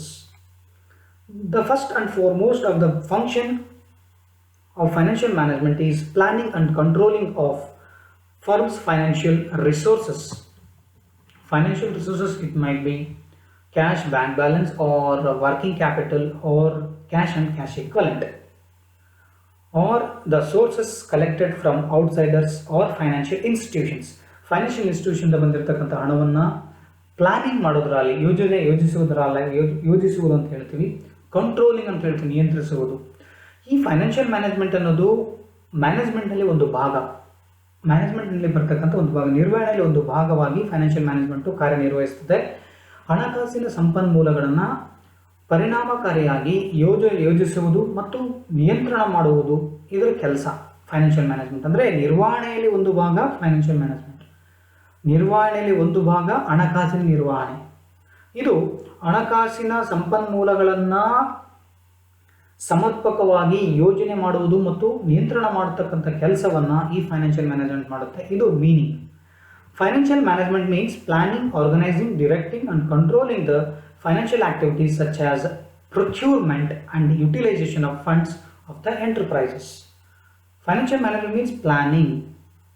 We have already learned planning, organizing and directing and controlling meanings of these terms we have already learned in BCom first semester and second semester in PPBM subject, principles and practice business management ಅಲ್ಲಿ ಇದನ್ನು learn ಮಾಡಿದ್ದೀವಿ. ಅಂದರೆ financial management ಅನ್ನೋದೇನು, ಯೋಜನೆ ಮಾಡೋದಾಗಿರಲಿ, ನಿಯಂತ್ರಣ ಮಾಡೋದಾಗಿರಲಿ, ನಿರ್ದೇಶಿಸೋದಾಗಿರಲಿ, ಅಥವಾ controlling ನಿಯಂತ್ರಣ, ಸಂಘಟಿಸೋದಾಗಿರಲಿ, ಯಾವುದನ್ನು ಸಂಘಟಿಸೋದು, ಯಾವುದನ್ನು ಯೋಜನೆ ಮಾಡ್ತಕ್ಕಂಥದ್ದು, ಯಾವುದನ್ನು ನಿರ್ದೇಶಿಸುವುದು ಅಂದರೆ ಫೈನಾನ್ಷಿಯಲ್ ಆ್ಯಕ್ಟಿವಿಟೀಸನ್ನು ಹೇಗೆ ಪಡ್ಕೊಳ್ಳೋದು, ಅಂದರೆ ಔಟ್ಸೈಡರ್ಸಿಂದ ಸೋರ್ಸಸ್ ಆಫ್ ಇನ್ಕಮ್ ಅಂತ ಹೇಳ್ತೀವಿ. ಅಂದರೆ ಆದಾಯದ ಮೂಲಗಳನ್ನು, ಹಣಕಾಸಿನ ಮೂಲಗಳನ್ನು ಹೊರಗಡೆಯಿಂದ, ಅಂದರೆ ಔಟ್ಸೈಡರ್ಸ್, ಪಬ್ಲಿಕ್ಕಿಂದ, ಸಾರ್ವಜನಿಕರಿಂದ ಸಂಗ್ರಹಿಸಿರ್ತಕ್ಕಂಥ ಹಣಕಾಸನ್ನು ಯಾವ ರೀತಿ ಅದನ್ನು ಉಪಯೋಗ ಮಾಡ್ಕೋಬೇಕು, ಬಿಸ್ನೆಸ್ ಎಂಟರ್ಪ್ರೈಸಸ್ಗೆ ಉಪಯೋಗಿಸ್ಕೊಳ್ಬೇಕು ಅನ್ನೋದರ ಬಗ್ಗೆ ಯೋಜನೆ ಮಾಡೋದಾಗಲಿ, ಸಂಘಟಿಸುವುದಾಗಲಿ, ನಿರ್ದೇಶಿಸುವುದಾಗಲಿ ಮತ್ತು ನಿಯಂತ್ರಣ ಮಾಡುವುದಾಗಲಿ ಕೆಲಸ ಫೈನಾನ್ಷಿಯಲ್ ಮ್ಯಾನೇಜ್ಮೆಂಟ್ ಇದು. ಇದು simple meaning. It means your third point ಬಂದು it means applying general management principles to the financial resources of the enterprise. ನಮಗೆ ಗೊತ್ತಿದೆ, we already knew that what are the principles of principles of management. Henry Fayol's 14 principles are there. Principles of management are there. Okay, now ಇಲ್ಲಿ financial ಮ್ಯಾನೇಜ್ಮೆಂಟಲ್ಲಿ those principles which are appeared in management, those principles will apply. It means applying the general management principles to financial resources to the enterprises. ಅಂದರೆ ನಮಗೆ ಸಾಮಾನ್ಯ ನಿರ್ವಹಣಾ ಶಾಸ್ತ್ರದಲ್ಲಿರ್ತಕ್ಕಂಥ ತತ್ವಗಳನ್ನು ಈ ಹಣಕಾಸಿನ ಸಂಪನ್ಮೂಲಗಳ ಸಂಸ್ಥೆಯಲ್ಲಿರ್ತಕ್ಕಂಥ ಹಣಕಾಸು ಸಂಪನ್ಮೂಲಗಳ ಅಪ್ಲೈ ಮಾಡೋದ್ರ ಮೂಲಕ ನಿರ್ವಹಣೆ ಮಾಡ್ತಕ್ಕಂಥದ್ದೇ financial management. The principles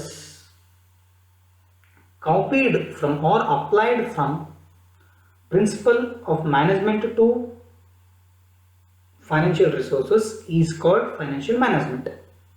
Okay, next part is definitions. How do you define the financial management?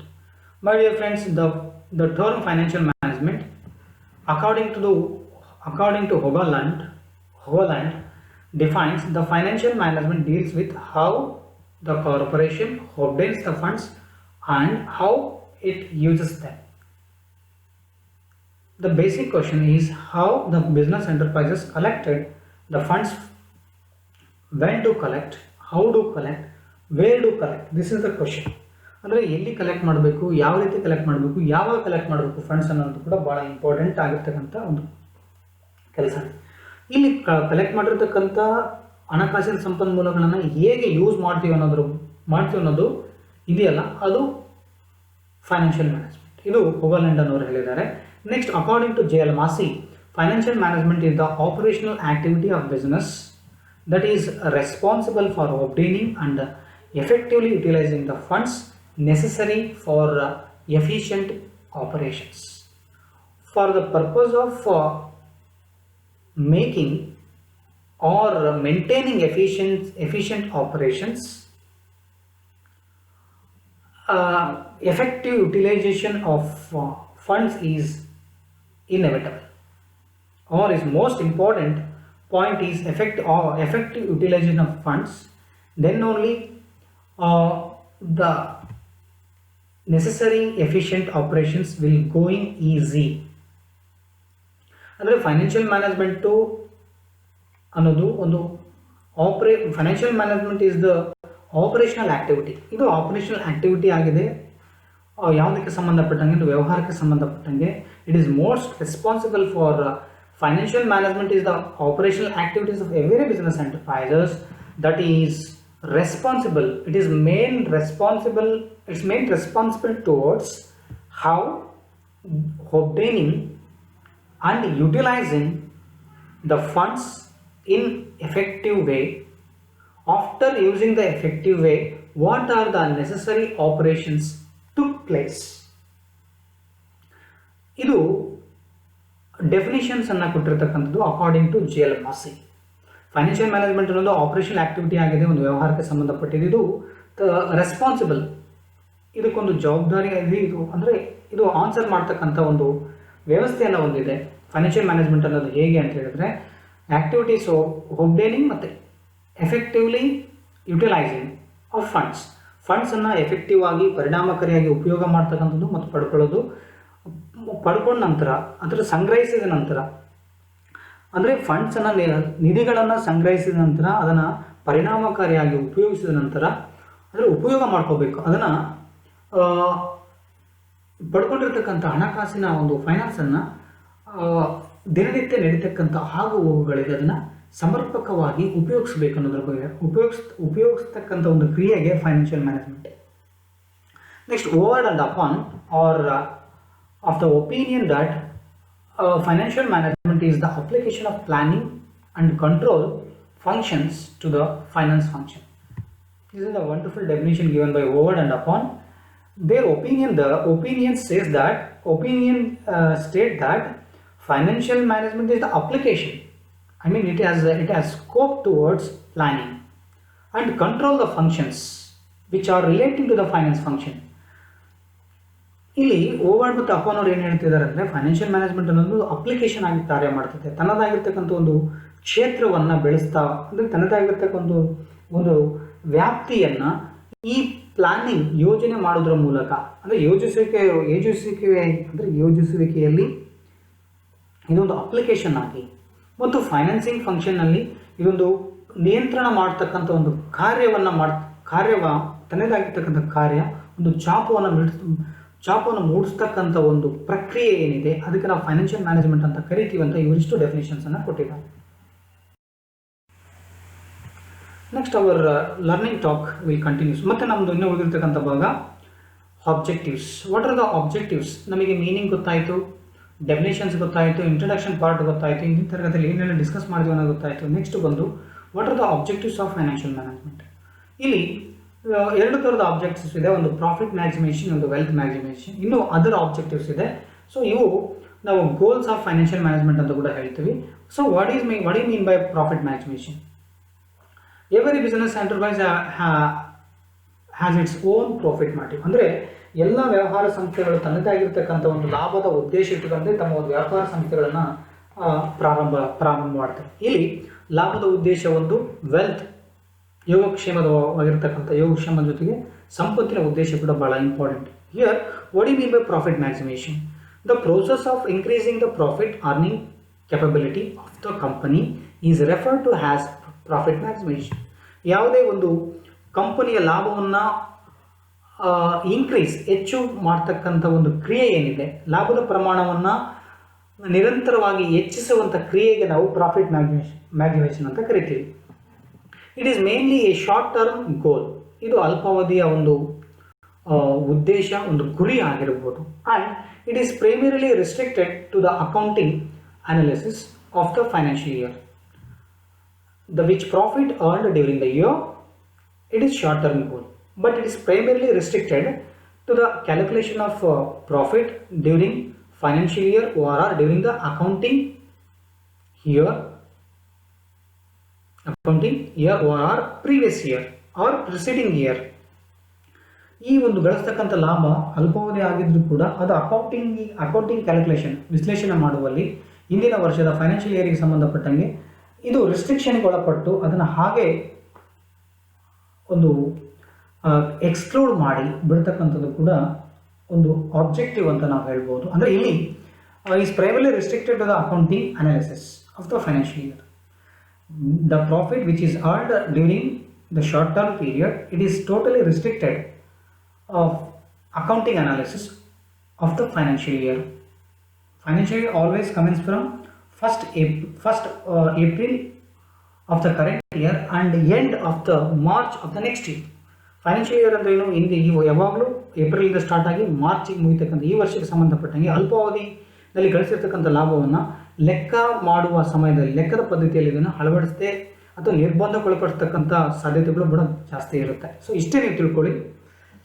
It is mainly a short term goal and it is primarily restricted to the accounting analysis of the financial year. Next, profit maximization is ability of the company to operate efficiently to produce maximum output with limited input. ಅಂದರೆ ಪ್ರಾಫಿಟನ್ನು ಗಳಿಸ್ತಕ್ಕಂಥ ಉದ್ದೇಶ ಹೇಗಿರ್ತದೆ ಅಂದರೆ ಪ್ರತಿಯೊಂದು ಕಂಪನಿಯ ಲಾಭವನ್ನು ಗಳಿಸ್ತಕ್ಕಂಥ ಸಾಮರ್ಥ್ಯವನ್ನು ಹೊಂದಿದ್ದು ಮತ್ತು ಹೆಚ್ಚು ಉತ್ಪಾದನೆಯನ್ನು ಮಾಡಿ ಕಡಿಮೆ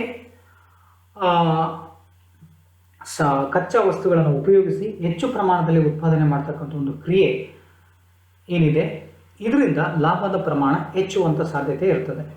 R to produce the same output using much lesser input. ಕಡಿಮೆ ಪ್ರಮಾಣದ ಕಚ್ಚಾ ವಸ್ತುವನ್ನು ಕಚ್ಚಾ ಒಂದು ಒಳ ಉತ್ಪನ್ನವನ್ನು ಉಪಯೋಗಿಸಿ ಅದನ್ನು ಹೊರ ಉತ್ಪನ್ನ ತೆಗಿಬೇಕಾದ್ರೆ ಹೆಚ್ಚು ಪ್ರಮಾಣದಲ್ಲಿ ಗಳಿಸ್ತಕ್ಕಂಥದ್ದು. ಅಂದರೆ ಕಚ್ಚಾ ವಸ್ತು ಕಡಿಮೆ, ಸಿದ್ಧಪಡಿಸಿರ್ತಕ್ಕಂಥ ವಸ್ತುಗಳು ಭಾಳ ಪ್ರಮಾಣದಲ್ಲಿ ಉತ್ಪಾದನೆ ಆದರೆ ಲಾಭದ ಪ್ರಮಾಣ ಆಟೋಮೆಟಿಕ್ಕಾಗಿ ಹೆಚ್ಚಾಗುತ್ತೆ. So it is becomes the most crucial goal of the company to survive and grow in the current cut throat competitive landscape of the business enterprises our business environment. ಅಂದರೆ ಕಡಿಮೆ ಪ್ರಮಾಣದಲ್ಲಿ ಕಚ್ಚಾ ವಸ್ತುಗಳನ್ನು ಉಪಯೋಗಿಸಿ ಅತಿ ಹೆಚ್ಚು ಪ್ರಮಾಣದಲ್ಲಿ, ಅಂದರೆ ಉಪಯೋಗಿಸಿರ್ತಕ್ಕಂಥ ಕಚ್ಚಾ ವಸ್ತುವಿಂದ 2 ಪಟ್ಟು ಉತ್ಪಾದನೆಯನ್ನು ಮಾಡಿ ಅದರಿಂದ ಲಾಭವನ್ನು ಗಳಿಸ್ತಕ್ಕಂಥ ಉದ್ದೇಶವನ್ನು ಇಟ್ಟುಕೊಂಡು ಮತ್ತು ಕಂಪನಿಯ ಒಂದು ಉಳಿವಿಕೆಗೋಸ್ಕರ ಒಂದು ಕಟ್ ಥ್ರೋಟ್ ಕಾಂಪಿಟೇಟಿವ್ ಲ್ಯಾಂಡ್ಸ್ಕೇಪ್ ಅಂತ ಹೇಳ್ತೀವಿ. ಇಲ್ಲಿ ಕಟ್ ಥ್ರೋಟ್ ಅಂದರೆ ಇಲ್ಲಿರ್ತಕ್ಕಂಥ ಕಾಂಪಿಟೇಷನ್ ಏನಿದೆ, ಕಾಂಪಿಟೇಷನಲ್ಲಿ ತನ್ನದಾಗಿರ್ತಕ್ಕಂಥ ಅಸ್ತಿತ್ವವನ್ನು ಉಳಿಸೋಸ್ಕರ ಪ್ರತಿಯೊಂದು ಕಂಪನಿಯ ಲಾಭದ ಒಂದು ಉದ್ದೇಶ ಏನಿದೆ ಅದು ಘನತೆಯ ವಿಚಾರ ಆಗಿರುತ್ತದೆ. Here continued part, given the nature of this form of financial management, companies mainly have short-term perspective when it comes to earning profits, and that is very much limited to the current financial year. Given the nature of this form, financial management, ಈ ಒಂದು financial ಮ್ಯಾನೇಜ್ಮೆಂಟಲ್ಲಿ financial management ಏನಿರ್ತದೆ, ಲಾಭದ ಉದ್ದೇಶ ಇಟ್ಕೊಂಡೇ ಬಂದರೆ companies ಅವು short ಟರ್ಮನ್ನು ಅಲ್ಪಾವಧಿಯ ಪ್ರಾಸ್ಪೆಕ್ಟಿವನ್ನು ಇಟ್ಕೊಂಡೇ ಬಂದಿರ್ತದೆ. ಯಾವಾಗ ಅರ್ನಿಂಗ್ಸಿಗೆ ಬಂದಾಗ, when it comes to earning profits, that is very much limited to the current financial year. ಅಂದರೆ ಪ್ರಸ್ತುತ ಹಣಕಾಸಿನ ವರ್ಷಕ್ಕೆ ಸಂಬಂಧಪಟ್ಟಂಗೆ ಇದರ ಒಂದು ಲಾಭದ ಪ್ರಮಾಣ ಭಾಳ ನಿಯಮಿತವಾಗಿರುತ್ತದೆ. If we get in to the details, profit is actually, ಇದನ್ನು ನಾವು ಪೂರ್ಣವಾಗಿ ಸ್ಟಡಿ ಮಾಡೋದು ನೋಡಿಕೊಂಡ್ರೆ ಈ ಪ್ರಾಫಿಟ್ ಮ್ಯಾನೇಜ್ಮೆಂಟ್ ಹೇಗೆ ವರ್ಕ್ ಆಗುತ್ತೆ ಅನ್ನೋ ನೋಡೋದಾದರೆ, if we get in to the details, profit is actually what remains out of the total revenue after paying for all the expenses and taxes for the financial year.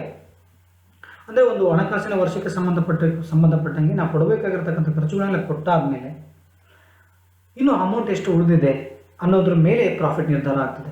ನಾವು to increase the profit, ನಮ್ಮ ಒಂದು ಲಾಭ ಪ್ರಮಾಣ ನಾವು ಹೆಚ್ಚಿಗೆ ಮಾಡ್ಕೋಬೇಕು ಅಂದ್ಕೊಂಡಾಗ, the companies can either try to increase their revenue or try to minimise their cost structure. ಲಾಭವನ್ನು ಗಳಿಸ್ತಕ್ಕಂಥ ಲಾಭದ ಪ್ರಮಾಣವನ್ನು ಹೆಚ್ಚು ಮಾಡಬೇಕಂತ ಅಂದ್ಕೊಂಡಿದ್ರೆ ಕಂಪನಿ ತಮ್ಮ ಒಂದು ಆದಾಯವನ್ನು ಜಾಸ್ತಿ ಮಾಡಬೇಕು, ಇಲ್ಲ ಕಾಸ್ಟ್ ಸ್ಟ್ರಕ್ಚರ್ ಏನಿದೆ ವೆಚ್ಚದ ಸಂರಚನೆಯನ್ನು ಕಡಿಮೆ ಮಾಡಬೇಕು. ಅಂದರೆ ಖರ್ಚು ಕಡಿಮೆ, ಆದಾಯವನ್ನು ಜಾಸ್ತಿ ಮಾಡಬೇಕು. It may need some analysis of the input output levels to diagnose the operating efficiency of the company, to identify the key improvement areas where process could be tweaked or are changed in their entirety to earn larger profit. Entirety earn large profit. ಅಂದರೆ ಎಲ್ಲಿ ಯಾವ weak input ಮತ್ತು output level ಎಷ್ಟಿದೆ diagnose ಮಾಡಿ ಕಂಪನಿಯ operating efficiency key identify the key improvement, ಕಂಪನಿಯ operating ಎಫಿಷಿಯನ್ಸಿನ identify ಮಾಡಿ, ಜೊತೆಗೆ ಕೀ ಇಂಪ್ರೂವ್ಮೆಂಟ್ ಏನಿದೆ, ಯಾವ ಏರಿಯಲ್ಲಿ ಕೀ ಇಂಪ್ರೂವ್ಮೆಂಟ್ ಮಾಡಬೇಕು ಅನ್ನೋದನ್ನು ನೋಡಿಕೊಂಡು ಅದನ್ನು ಚೇಂಜ್ ಮಾಡೋದ್ರ ಮೂಲಕ ಹೆಚ್ಚಿನ ಪ್ರಮಾಣದಲ್ಲಿ ಲಾಭ ಗಳಿಸ್ತಕ್ಕಂಥ ಸಾಧ್ಯತೆಗಳು ಜಾಸ್ತಿ ಇದೆ. Next part is wealth maximisation. Profit maximisation ಹೋಯಿತು, wealth maximisation. The ability of a company to increase the value of its stock for all the stake holders is referred to as wealth maximisation. Profit maximisation is one part, wealth maximisation ಅನ್ನೋ ಇನ್ನೊಂದು part. Profit maximisation ಅನ್ನೋದು ಪ್ರತಿಯೊಂದು ಕಂಪನಿಯ ಪ್ರತಿಯೊಂದು business ಎಂಟರ್ಪ್ರೈಸ್ನ ಲಾಭ ಗಳಿಸ್ತಕ್ಕಂಥ ಉದ್ದೇಶ ಕೂಡ ಹೌದು. ಬಟ್ ವೆಲ್ತ್ ಮ್ಯಾಕ್ಸಿಮೇಷನ್ ಅನ್ನೋದು ಪ್ರಾಫಿಟ್ ಮ್ಯಾಕ್ಸಿಮೇಷನ್ಗೆ ಆಪೋಸಿಟ್ ಪಾಯಿಂಟ್. ಅಂದರೆ ಬರೀ ಲಾಭವಂತ ಗಳಿಸೋದಷ್ಟೇ ಇಂಪಾರ್ಟೆಂಟಾ, ಮತ್ತು ಷೇರುದಾರನ ನೋಡ್ಕೋಬಾರ್ದ? ಸ್ಟೇಕ್ ಹೋಲ್ಡರ್ಸ್ ಅಂದರೆ stake holders means here group of peoples, customers, creditors, debenture holders, government, okay, employees, management, ಇಷ್ಟನ್ನು ಒಳಗೊಂಡಿರ್ತಕ್ಕಂಥ ಗುಂಪಿಗೆ ನಾವು ಸ್ಟೇಕ್ ಹೋಲ್ಡರ್ಸ್ ಅಂತ ಕರಿತೀವಿ. ಅದರಲ್ಲಿ ಷೇರುದಾರರು ಬರ್ತಾರೆ, ಶೇರ್ ಹೋಲ್ಡರ್ಸ್ ಬರ್ತಾರೆ, ಔಟ್ಸೈಡರ್ಸ್ ಬರ್ತಾರೆ, ಗವರ್ಮೆಂಟ್ ಬರ್ತಾರೆ, ಎಂಪ್ಲಾಯೀಸ್ ಬರ್ತಾರೆ, ಓಕೆ, ಕ್ರೆಡಿಟರ್ಸ್ ಮತ್ತು ಡಿಬೆಂಚರ್ ಹೋಲ್ಡರ್ಸ್, ಓಕೆ, ಮತ್ತು lenders, investors. The group of these peoples are called stake holders. The ability of a company to increase the value of its stock for all the stake holders. Here stock means shares in the form of giving the dividend to the shareholders with the help of, or the dividend is allowed on stock held by or held by each shareholder.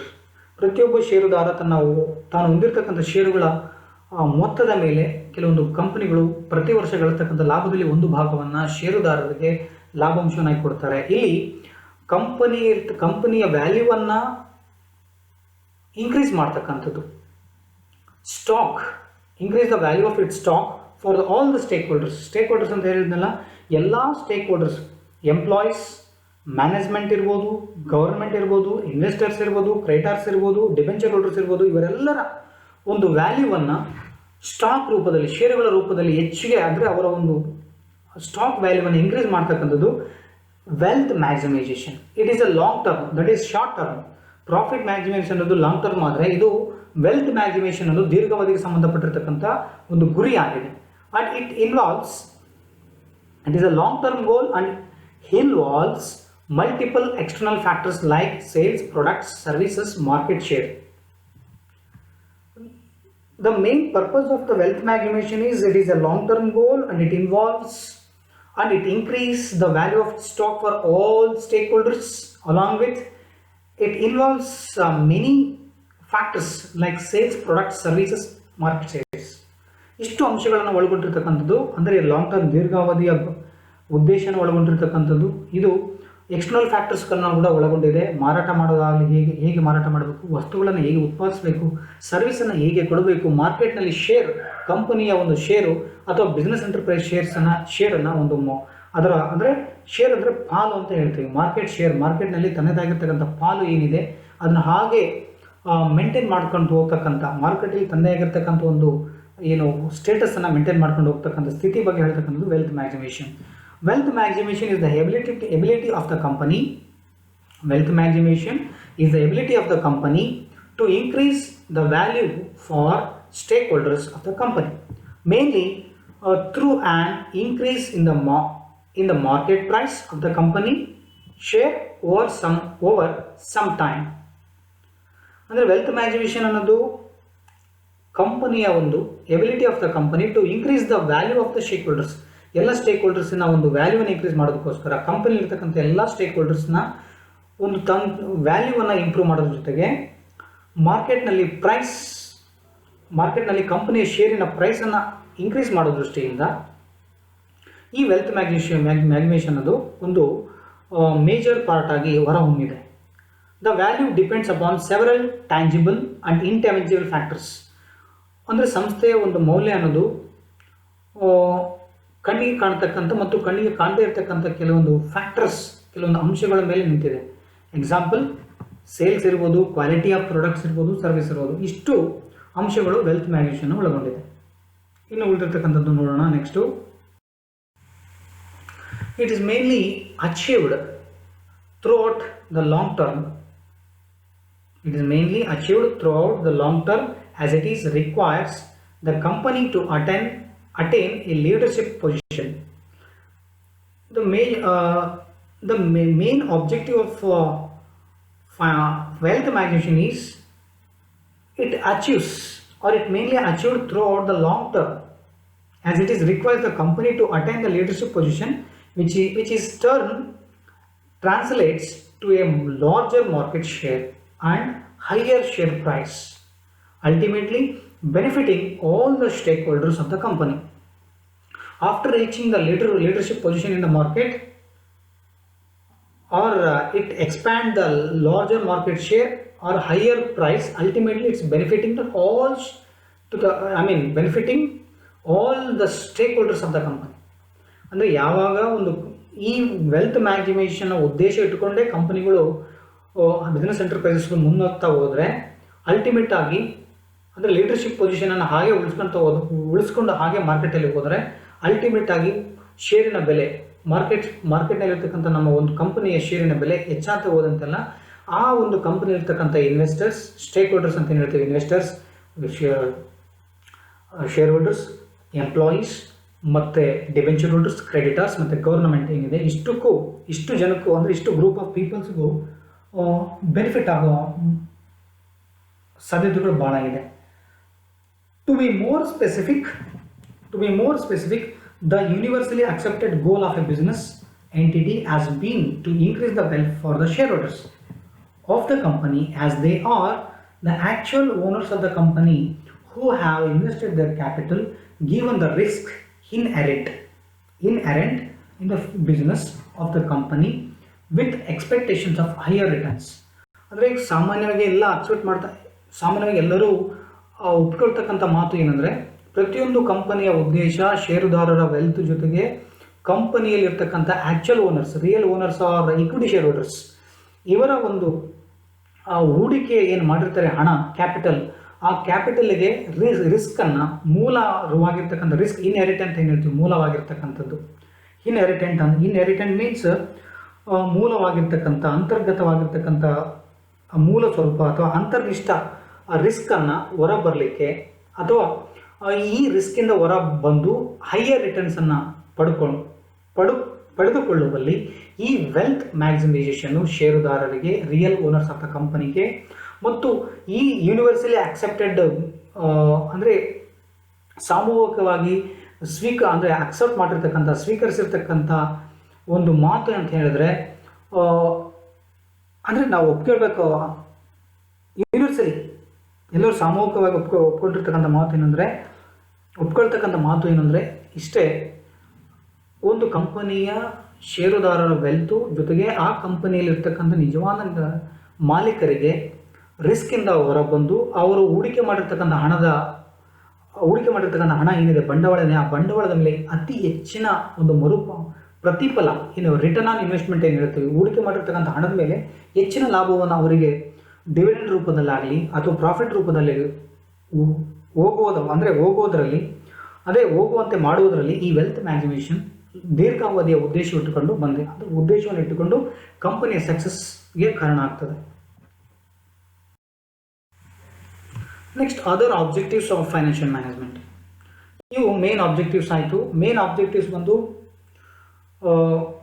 Profit maximisation, wealth maximisation. ಇಲ್ಲಿ other objectives financial management ಇನ್ನಿತರ ಉದ್ದೇಶಗಳೇನಿದ್ದಾವೆ ಅಂದರೆ, to ensure regular and adequate supply of funds to the concern. ಅಂದರೆ regular ಆಗಿ ಸಮರ್ಪಕವಾಗಿರ್ತಕ್ಕಂಥ funds financial resources ಸಂಸ್ಥೆಗೆ ಆಗಿಂದಾಗಿ ಪ್ರತಿ ದಿವಸನೂ ಅಂದರೆ ರೆಗ್ಯುಲರ್ ಆಗಿ ಸಪ್ಲೈ ಮಾಡ್ತಕ್ಕಂಥ ಒಂದು ಉದ್ದೇಶ ಇಟ್ಕೊಂಡು ಈ ಫೈನಾನ್ಷಿಯಲ್ ಮ್ಯಾನೇಜ್ಮೆಂಟನ್ನು ಆಪ್ಟ್ ಮಾಡ್ಕೋಬೇಕಾಗತ್ತೆ. ಅಂದರೆ ಫೈನಾನ್ಷಿಯಲ್ ಮ್ಯಾನೇಜ್ಮೆಂಟ್ ಎದಕ್ಕೋಸ್ಕರ ಬೇಕು ಅಂದರೆ, ದಿನನಿತ್ಯ ಹಾಗು ಹೋಗುಗಳಿಗೆ ಅಥವಾ ಬರೆಸ್ತಕ್ಕಂಥ ಖರ್ಚುಗಳಿಗೆ ಹಣವನ್ನು ಮತ್ತು ನಿಧಿಗಳನ್ನು ಹೇಗೆ ಪಡ್ಕೊಂಡಿರ್ತಕ್ಕಂಥ ನಿಧಿ ಫೈನಾನ್ಷಿಯಲ್ ರಿಸೋರ್ಸನ್ನು ರೆಗ್ಯುಲರ್ ಆಗಿ ಪೇಮೆಂಟ್ಗೆ ಅನುಕೂಲ ಆಗುವಂತೆ ಬರೆಸೋಕ್ಕೋಸ್ಕರ ಫೈನಾನ್ಷಿಯಲ್ ಮ್ಯಾನೇಜ್ಮೆಂಟ್ ಬೇಕು. Next, to ensure the adequate returns to the share holders which will depend upon the earning capacity, market price of the shares, expectations of the shareholders. Next major or other objective of financial management is, ಈ financial management ಉದ್ದೇಶ ಏನಂದರೆ, ಷೇರುದಾರರಿಗೆ ಸಮರ್ಪಕವಾಗಿರ್ತಕ್ಕಂಥ ಪ್ರತಿಫಲ ಅಥವಾ returns ಅಂತ ಏನು ಹೇಳ್ತೀವಿ, earning ಕ್ಯಾಪಾಸಿಟಿಯನ್ನು ಹೆಚ್ಚು ಮಾಡೋದ್ರ ಮೂಲಕ ಮಾರುಕಟ್ಟೆಯ ಷೇರುಗಳ ಅಂದರೆ ಮಾರ್ಕೆಟ್ ಪ್ರೈಸ್, ಷೇರಿನ ಬೆಲೆಯನ್ನು ಮಾರುಕಟ್ಟೆಯಲ್ಲಿ ಇನ್ಕ್ರೀಸ್ ಮಾಡೋದ್ರ ಮೂಲಕ ಗಳಿಕೆಯ ಪ್ರಮಾಣವನ್ನು ಹೆಚ್ಚು ಮಾಡಿದ ನಂತರ ಆ ಗಳಿಕೆಯ ಪ್ರಮಾಣದಲ್ಲಿ ಒಂದು ಭಾಗವನ್ನು ಷೇರುದಾರರಿಗೆ ಪ್ರತಿಫಲದ ಮೂಲಕ ಮರುಪಾವತಿ ಮಾಡ್ತಕ್ಕಂಥ ಒಂದು ಕ್ರಿಯೆ ಗೋಸ್ಕರ ನಮಗೆ ಆ ಕ್ರಿಯೆಗೋಸ್ಕರ ನಮಗೆ ಫೈನಾನ್ಷಿಯಲ್ ಮ್ಯಾನೇಜ್ಮೆಂಟ್ ಬೇಕು. To ensure the optimum funds utilisation. Once the funds are procured, they should be utilised and maximum possibly way at least cost. The next objective is on procurement of funds. After procurement or received the funds from the outsiders, it must be used effective way or in the effective manner. ಅಂದರೆ ಯಾವಾಗ ನಾವು ಸೋರ್ಸನ್ನು ಹೊರಗಡೆ ಪಡ್ಕೊಂಡು ಅಂದರೆ ಫಂಡ್ಸನ್ನು ಹೊರಗಡೆ ಪಡ್ಕೊಂಡ ಮೇಲೆ ಅದನ್ನು effective ಆಗಿ ಎನ್ಶೋರ್ ಮಾಡಬೇಕು. ಅದನ್ನು ಸಮರ್ಪಕವಾಗಿ ಯೂಸ್ ಮಾಡಿದ್ದಾರೆ ಫಂಡ್ಸನ್ನು, ಅಂದರೆ ಇನ್ವೆಸ್ಟ್ ಮಾಡಿದ್ದಾರೆ. After received or after procurement of the funds, then these funds must be invested in respective assets or short term or long term or capital structure. Okay, ಈ ಒಂದು ವೇನಲ್ಲಿ ಅದನ್ನು ಪಡ್ಕೊಂಡಿರ್ತಕ್ಕಂಥ ನಿಧಿಗಳನ್ನು ವಿವಿಧ ಆಸ್ತಿಗಳನ್ನು ಹೂಡಿಕೆ ಮಾಡಲಾಗಿದೆ ಅನ್ನೋದು ಕೂಡ ನಮಗೆ ಭಾಳ ತನ್ನದೇ ಆಗಿರ್ತಕ್ಕಂಥದ್ದು ಒಂದು financial management proper funds utilisation ಆಗಿದೆ ಅನ್ನೋದು ತನ್ನದಾಗಿರ್ತಕ್ಕಂಥ ಬಹಳ ಪ್ರಮುಖವಾದ ಪಾತ್ರವನ್ನು ವಹಿಸ್ತಾ ಹೋಗ್ತದೆ. ಇದು ಒಂದು ಕೂಡ object to ensure safety on investment. To ensure safety on investment ಅಂದರೆ ಈ ಇನ್ವೆಸ್ಟ್ಮೆಂಟ್ ಮಾಡಿರ್ತಕ್ಕಂಥ ಹೂಡಿಕೆ ಮಾಡಿರ್ತಕ್ಕಂಥ fund should be invested in safe ventures so that adequate rate of returns can be achieved. ಇಲ್ಲಿ ಹೂಡಿಕೆ ಮಾಡಿರ್ತಕ್ಕಂಥ ಏನು ರೆವಿನ್ಯೂಸ್ ಏನಿದೆ, ಸೇಫ್ಟಿ, ಹೂಡಿಕೆ ಮಾಡಿರ್ತಕ್ಕಂಥ ಹಣದ ಮೇಲೆ ಸೇಫ್ಟಿಯನ್ನು ಎನ್ಶೋರ್ ಮಾಡ್ತಕ್ಕಂಥದ್ದು ಉದ್ದೇಶ ಈ ಫೈನಾನ್ಷಿಯಲ್ ಮ್ಯಾನೇಜ್ಮೆಂಟ್ದಾಗಿದೆ. ಅಂದರೆ ಹೇಗೆ ಇನ್ವೆಸ್ಟ್ಮೆಂಟನ್ನು ಅಂದರೆ ಈ ಸೇಫ್ಟಿಯನ್ನು ಹೇಗೆ ಮಾಡೋದಂದರೆ ಇಲ್ಲಿ that is the funds should be invested safe ventures so that adequate rate of return can be achieved. ಯಾವಾಗ ನಾವು ಸೇಫ್ ಆಗಿರ್ತಕ್ಕಂಥ ವೆಂಚರ್ಸ್ಗೆ ಹಣವನ್ನು ಹೂಡಿಕೆ ಮಾಡಿದಾಗ ನಮಗೆ ಆಟೋಮೆಟಿಕ್ ಆಗಿ ನಮಗೆ ಒಳ್ಳೆ ರಿಟರ್ನ್ಸ್ ಬರೋದು, ನಾವು ಅಂದ್ಕೊಂಡಿರ್ತಕ್ಕಂಥ ರಿಟರ್ನ್ಸ್ ಬರೋದಕ್ಕೆ ಭಾಳ ಸಾಧ್ಯತೆಗಳು ಭಾಳ ಇದೆ. Next finally to plan a sound capital structure, there should be a sound and fair composition of capital so that balance is maintained between debt and equity capital. The another objective of financial management is that to plan a sound capital structure. The capital structure always consists of equity share capital. First one equity share capital, second one equity shares and preference shares, third one equity shares and debentures, then fourth one equity shares, debentures and preference shares. These are the capital structure. These are the points comes under capital structure. ಅಂದರೆ ಯಾವಾಗ ನಾವು sound ಆಗಿರ್ತಕ್ಕಂಥ capital ಸ್ಟ್ರಕ್ಚರನ್ನು ಅಳವಡಿಸ್ಕೊಂಡಾಗ automatic ಆಗಿ ಈ ಸಾಲ ಮತ್ತು ಅಂದರೆ ಬಾರೋಡ್ capital, equity capital ಇವೆರಡರ ಮಧ್ಯೆ ಬ್ಯಾಲೆನ್ಸನ್ನು ಮಾಡುವಲ್ಲಿ ಈ ಫೈನಾನ್ಷಿಯಲ್ ಮ್ಯಾನೇಜ್ಮೆಂಟು ತನ್ನದಾಗಿರ್ತಕ್ಕಂಥ ಚಾಪನ್ನು ಮೂಡಿಸ್ತಾ ಹೋಗುತ್ತೆ. ಇದು these are the other objectives of financial management. ಇನ್ನು 2-3 ಪಾಯಿಂಟ್ಸನ್ನು ನಾನು ಏನು ಮಾಡ್ತೀನಿ. I would like to had more objectives in addition to above 4 or 5 points. I would like to had some more objectives of financial management. ಇನ್ನು ಕೆಲವೊಂದು objectives ಇದರ ಜೊತೆಗೆ ಇನ್ನೊಂದು ಕೆಲವೊಂದು ಆಬ್ಜೆಕ್ಟಿವ್ಸ್ ಹೇಳ್ತೀನಿ. To protect liquidity and solvency of the firm. Next, to utilize the available financial resources effectively, to provide social welfare, to build up adequate resources for financing growth and expansion, to ensure a fair rate of return in the investment of equity shareholders. These are the addition. ಇವಿಷ್ಟು addition ನಾನು ಹೇಳಿದ್ದು. Next, what are the difference between profit maximisation, wealth maximisation ನೋಡೋಣ. So look at this, have a look at the wonderful slide as we can seeing that wealth maximization, profit maximization. ಈ wealth ಮ್ಯಾಗ್ನಿಷನ್ ಮತ್ತು profit ಮ್ಯಾಗ್ನಿಷನ್ ಇರ್ತಕ್ಕಂಥ ವ್ಯತ್ಯಾಸ ಅಂದರೆ ಏನು? First point is definition. First point ಒಂದು definition. Wealth maximization, it is defined as the management of financial resources aimed at increasing the value of the stakeholders of the company. The first difference. Here profit maximization, it is defined the management of financial resources aimed at increasing the profit of the company.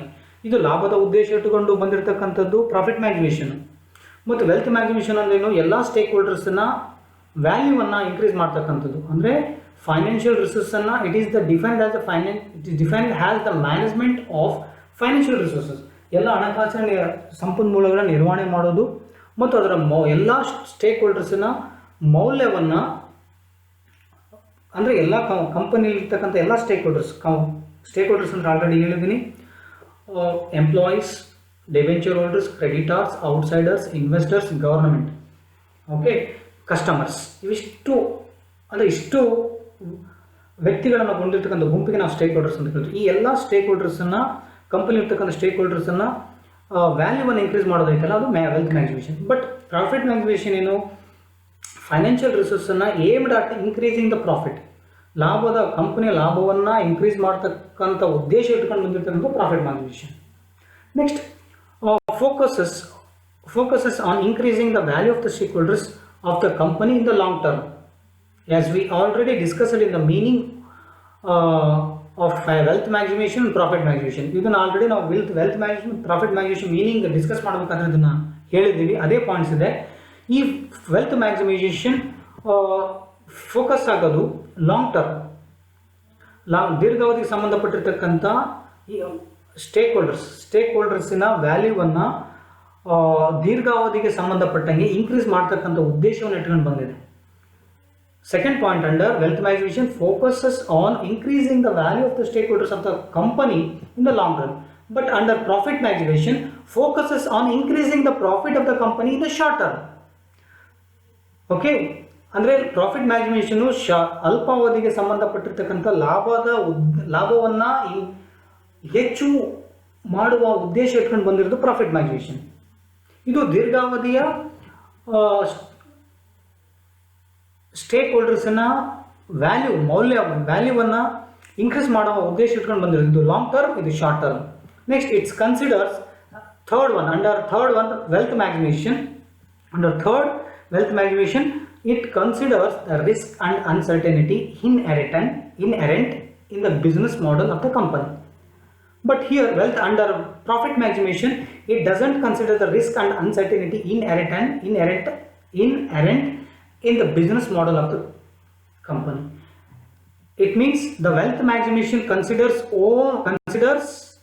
risk and uncertainty, but profit maximization doesn't consider risk and uncertainty. ಅಂದರೆ ಮೂಲತಃ ಕಂಪನಿಯಿಂದ ಬಂದಿರತಕ್ಕಂಥ risk ಮತ್ತು ಅನಿಶ್ಚಿತತೆಗಳನ್ನು consider ಮಾಡುತ್ತೆ. But ಮೂಲತಃ ಒಂದು ಕಂಪನಿಗೆ ಸಂಬಂಧಪಟ್ಟ ಪ್ರಾಫಿಟ್ ಅನ್ನೋದು ಮೂಲವಾಗಿ ಅಥವಾ ಅಂತರ್ಗತವಾಗಿ, ಇನ್ಹೆರಿಟ್ ಅಂದರೆ ಅಂತರ್ಗತವಾಗಿ ಅಂತ ಹೇಳ್ತೀವಿ. ಮೂಲವಾಗಿರ್ತಕ್ಕಂಥ ಅಂದರೆ ಕಂಪನಿಯ ಬಿಗಿನಿಂಗಿಂದಲೇ ಅಲ್ಪಾವಧಿಯ ಲಾಭದ ಉದ್ದೇಶ ಇಟ್ಕೊಂಡು ಬಂದಿರತಕ್ಕಂಥ ಪ್ರಾಫಿಟ್ ಮ್ಯಾಕ್ಸಿಮೇಷನು ಈ ರಿಸ್ಕ್ ಮತ್ತು ಅನ್ಸರ್ಟಿನಿಟೀಸ್, ರಿಸ್ಕ್ ಅಂದರೆ ಆಪತ್ತುಗಳು ಮತ್ತು ಅನಿಶ್ಚಿತತೆಗಳನ್ನು ಕನ್ಸಿಡರ್ ಮಾಡೋದಿಲ್ಲ. Next fourth difference. ಇಲ್ಲಿ fourth difference, we will have a fourth difference, fifth, sixth, seventh. Okay, as we already discussed and learned also regarding theory concept on wealth maximization, profit maximization. ಇದರ ಬಗ್ಗೆ ನಾವು discuss ಮಾಡಿದ theory concept ಅಲ್ಲಿ ಬಂದಿದೆ. Fourth difference, it helps in achieving a larger value of a company's worth, which may reflect in the increase in the market share of the company. Under profit maximization, fourth point, it helps in achieving a efficiency in the company's day-to-day operations to make the business profitable. ಅಂದರೆ wealth maximisation ಅನ್ನೋದು ಕಂಪನಿಗೆ ಇರ್ತಕ್ಕಂಥ ದೊಡ್ಡ ಪ್ರಮಾಣದ ಒಂದು worth ಏನಿದೆ, ಅಂದರೆ ಮೌಲ್ಯವನ್ನು ಇನ್ಕ್ರೀಸ್ ಮಾಡುವಲ್ಲಿ, ಅಂದರೆ it helps in achieving A larger value, ದೊಡ್ಡ ಪ್ರಮಾಣದ ಒಂದು ಕಂಪನಿಯ ಮೌಲ್ಯವನ್ನು ಸಾಧನೆ, ತನ್ನ ಗುರಿ ಮುಟ್ಟುವಲ್ಲಿ ಪ್ರಮುಖವಾಗಿರ್ತಕ್ಕಂಥ ಪಾತ್ರವನ್ನು ವಹಿಸುವುದರ ಮೂಲಕ ಮಾರುಕಟ್ಟೆಯಲ್ಲಿ ಕಂಪನಿಯ ಷೇರು, ಮಾರ್ಕೆಟ್ ಶೇರ್ ಅಂತ ಹೇಳ್ತೀವಿ, ಮಾರ್ಕೆಟ್ ಪ್ಲಸ್ ಶೇರ್, ಅದನ್ನು ಇನ್ಕ್ರೀಸ್ ಮಾಡುವಲ್ಲಿ ವೆಲ್ತ್ ಮ್ಯಾಕ್ಸಿಮೇಷನ್ ಹೆಲ್ಪ್ ಮಾಡಿದ್ರೆ, ಪ್ರಾಫಿಟ್ ಮ್ಯಾಕ್ಸಿಮೇಷನ್ ಬಂದು ಡೇ ಟು ಡೇ ದಕ್ಷತೆಯನ್ನು, ಕಂಪನಿ ದಕ್ಷತೆಯನ್ನು ಹೆಚ್ಚು ಮಾಡೋದ್ರ ಜೊತೆಗೆ ವ್ಯವಹಾರ ಸಂಸ್ಥೆಯನ್ನು ಲಾಭದತ್ತ ಒಯ್ಯುವಲ್ಲಿ ಪ್ರಮುಖವಾಗಿರ್ತಕ್ಕಂಥ ಪಾತ್ರವನ್ನು ವಹಿಸ್ತದೆ. Wealth maximisation recognises timing returns. It recognises timing of returns. ಇದು ಸಮಯದ ಪ್ರತಿಫಲವನ್ನು ಗಮನಿಸ್ತದೆ. But here profit maximization, it ignores timing of return. Profit maximization ignores timing of return, but wealth maximization recognizes timing of returns. Then wealth maximization is a modern approach to the financial management. But profit maximization is the most important assumptions used by the economists to formulate various economic theories such as price and production. Price and production theory. Next ಅಂದರೆ ಈ financial ಮ್ಯಾನೇಜ್ಮೆಂಟಿಗೆ wealth maximisation modern approach ಆದರೆ, ಈ profit ಮ್ಯಾಕ್ಸಿಮೇಷನು ಎಕನಾಮಿಕ್ಸ್ನಲ್ಲಿ ಈ production ಥಿಯರಿಗೆ ಮತ್ತು price ಥಿಯರಿಗೆ ಹೆಚ್ಚಾಗಿ use ಆಗ್ತದೆ. ಅಂದರೆ ಒಂದು ಅಸಂಪ್ಷನ್, ಒಂದು ಕಲ್ಪನೆಯಾಗಿ ಇದು ವರ್ಕ್ ಆಗ್ತದೆ.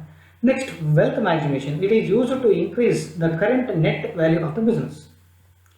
ವೆಲ್ತ್ ಮ್ಯಾಕ್ಸಿಮೇಷನ್ ಅನ್ನೋದು ಪ್ರಸ್ತುತ ಚಾಲ್ತಿಯಲ್ಲಿರ್ತಕ್ಕಂಥ ವ್ಯವಹಾರದ ನೆಟ್ ನಿವ್ವಳ ಮೌಲ್ಯವನ್ನು ಇನ್ಕ್ರೀಸ್ ಮಾಡುತ್ತದೆ. But here profit maximisation, it is used to determine the optical level of sale to achieve highest profit. The last difference between or distinction between wealth maximization and profit maximization is wealth maximization is used, or it is used to increase the current net value of business. But profit maximization, or whereas the profit maximization is used to determine the optical level of sale to achieve highest profit. ಅಂದರೆ wealth maximisation last ಅಂದರೆ ಕೊನೆಯ ಒಂದು difference ಏನಂತ ಹೇಳಿದ್ರೆ, ಪ್ರಸ್ತುತ ಏನಿದೆ ಚಾಲ್ತಿಯಲ್ಲಿರ್ತಕ್ಕಂಥ ವ್ಯವಹಾರದ ಒಂದು ಮೌಲ್ಯವನ್ನು ಹೆಚ್ಚು ಮಾಡುವಲ್ಲಿ ಪ್ರಮುಖ ಪಾತ್ರ ವಹಿಸಿದರೆ, ಪ್ರಾಫಿಟ್ ಮ್ಯಾಕ್ಸಿಮೇಷನ್ನು ಸೇಲ್ಸ್ ಅಂದರೆ ಮಾರಾಟವನ್ನು ಹೆಚ್ಚುಗೊಳಿಸುವುದರ ಜೊತೆಗೆ ಲಾಭ ಅಂದರೆ ಹೆಚ್ಚು ಮಾಡೋದ್ರ ಜೊತೆಗೆ ಲಾಭವನ್ನು ಗಳಿಸುವಲ್ಲಿ ತನ್ನದಾಗಿರ್ತಕ್ಕಂಥ ಒಂದು ಪ್ರಮುಖವಾಗಿರ್ತಕ್ಕಂಥ ಕಾರ್ಯ ಮತ್ತು ಪಾತ್ರವನ್ನು ವಹಿಸ್ತದೆ. So these are the difference between the wealth maximization, profit maximization. This is up to today learning talk will comes to an hand. ಈಗ ಇವತ್ತಿನ ನಮ್ಮ ಇಲ್ಲಿವರೆಗೂ ನಾವು ಅಂದರೆ ನಮ್ಮದು ಲರ್ನಿಂಗ್ ಕಲಿಕೆಯ ಚರ್ಚೆಗೆ ಇಲ್ಲಿಗೆ ಸ್ಟಾಪ್ ಮಾಡೋಣ. ಈ ಒಂದು ಸೋರ್ಸಸ್ ನಾನು ಎಲ್ಲಿಂದ ತಗೊಂಡೆ? These sources I have collected from different books. I will show in the next slide.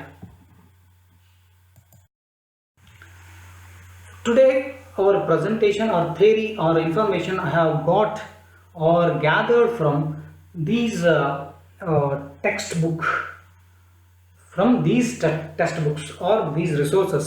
ನಾನು ಇವತ್ತಿನ ಒಂದೆಲ್ಲ ಇನ್ಫಾರ್ಮೇಷನನ್ನು ಈ ಒಂದು ಟೆಕ್ಸ್ಟ್ ಬುಕ್ಸ್ ಏನಿದೆ ಇವಿಷ್ಟು ಟೆಕ್ಸ್ಟ್ ಬುಕ್ಸಿಂದ ನಾನು ಗ್ಯಾದರ್ ಮಾಡಿದ್ದೀನಿ. These are for reference these are the references book for further readings, further recommended books for you people. You can go through these books, you will get plenty of information regarding financial management. ಇಲ್ಲಿ ಕೊಟ್ಟಿರ್ತಕ್ಕಂಥ ಇಷ್ಟು ಬುಕ್ಸ್ಗಳನ್ನ ನೀವು ನೋಡ್ತಾ ಹೋದ್ರೆ ಲೈಬ್ರರಿಯಲ್ಲಿ will get plenty of information regarding financial management first module ಮತ್ತು ನಿಮ್ಮ subject ಏನಿದೆ ನಿಮ್ಮ ಸಬ್ಜೆಕ್ಟಿಗೆ ಸಂಬಂಧಪಟ್ಟಂಗೆ ಇಷ್ಟು ಬುಕ್ಸನ್ನು ನೀವು ರೆಫರ್ ಮಾಡಿದ್ರೆ ಸಮಗ್ರ ರೂಪದಲ್ಲಿ ನಿಮ್ಮ ಮಾಹಿತಿ ಕಲೆ ಹಾಕುವಲ್ಲಿ ಹೆಲ್ಪ್ ಆಗುತ್ತೆ. Thank you for your kind attention. Goodbye and good luck. Have a progressive time.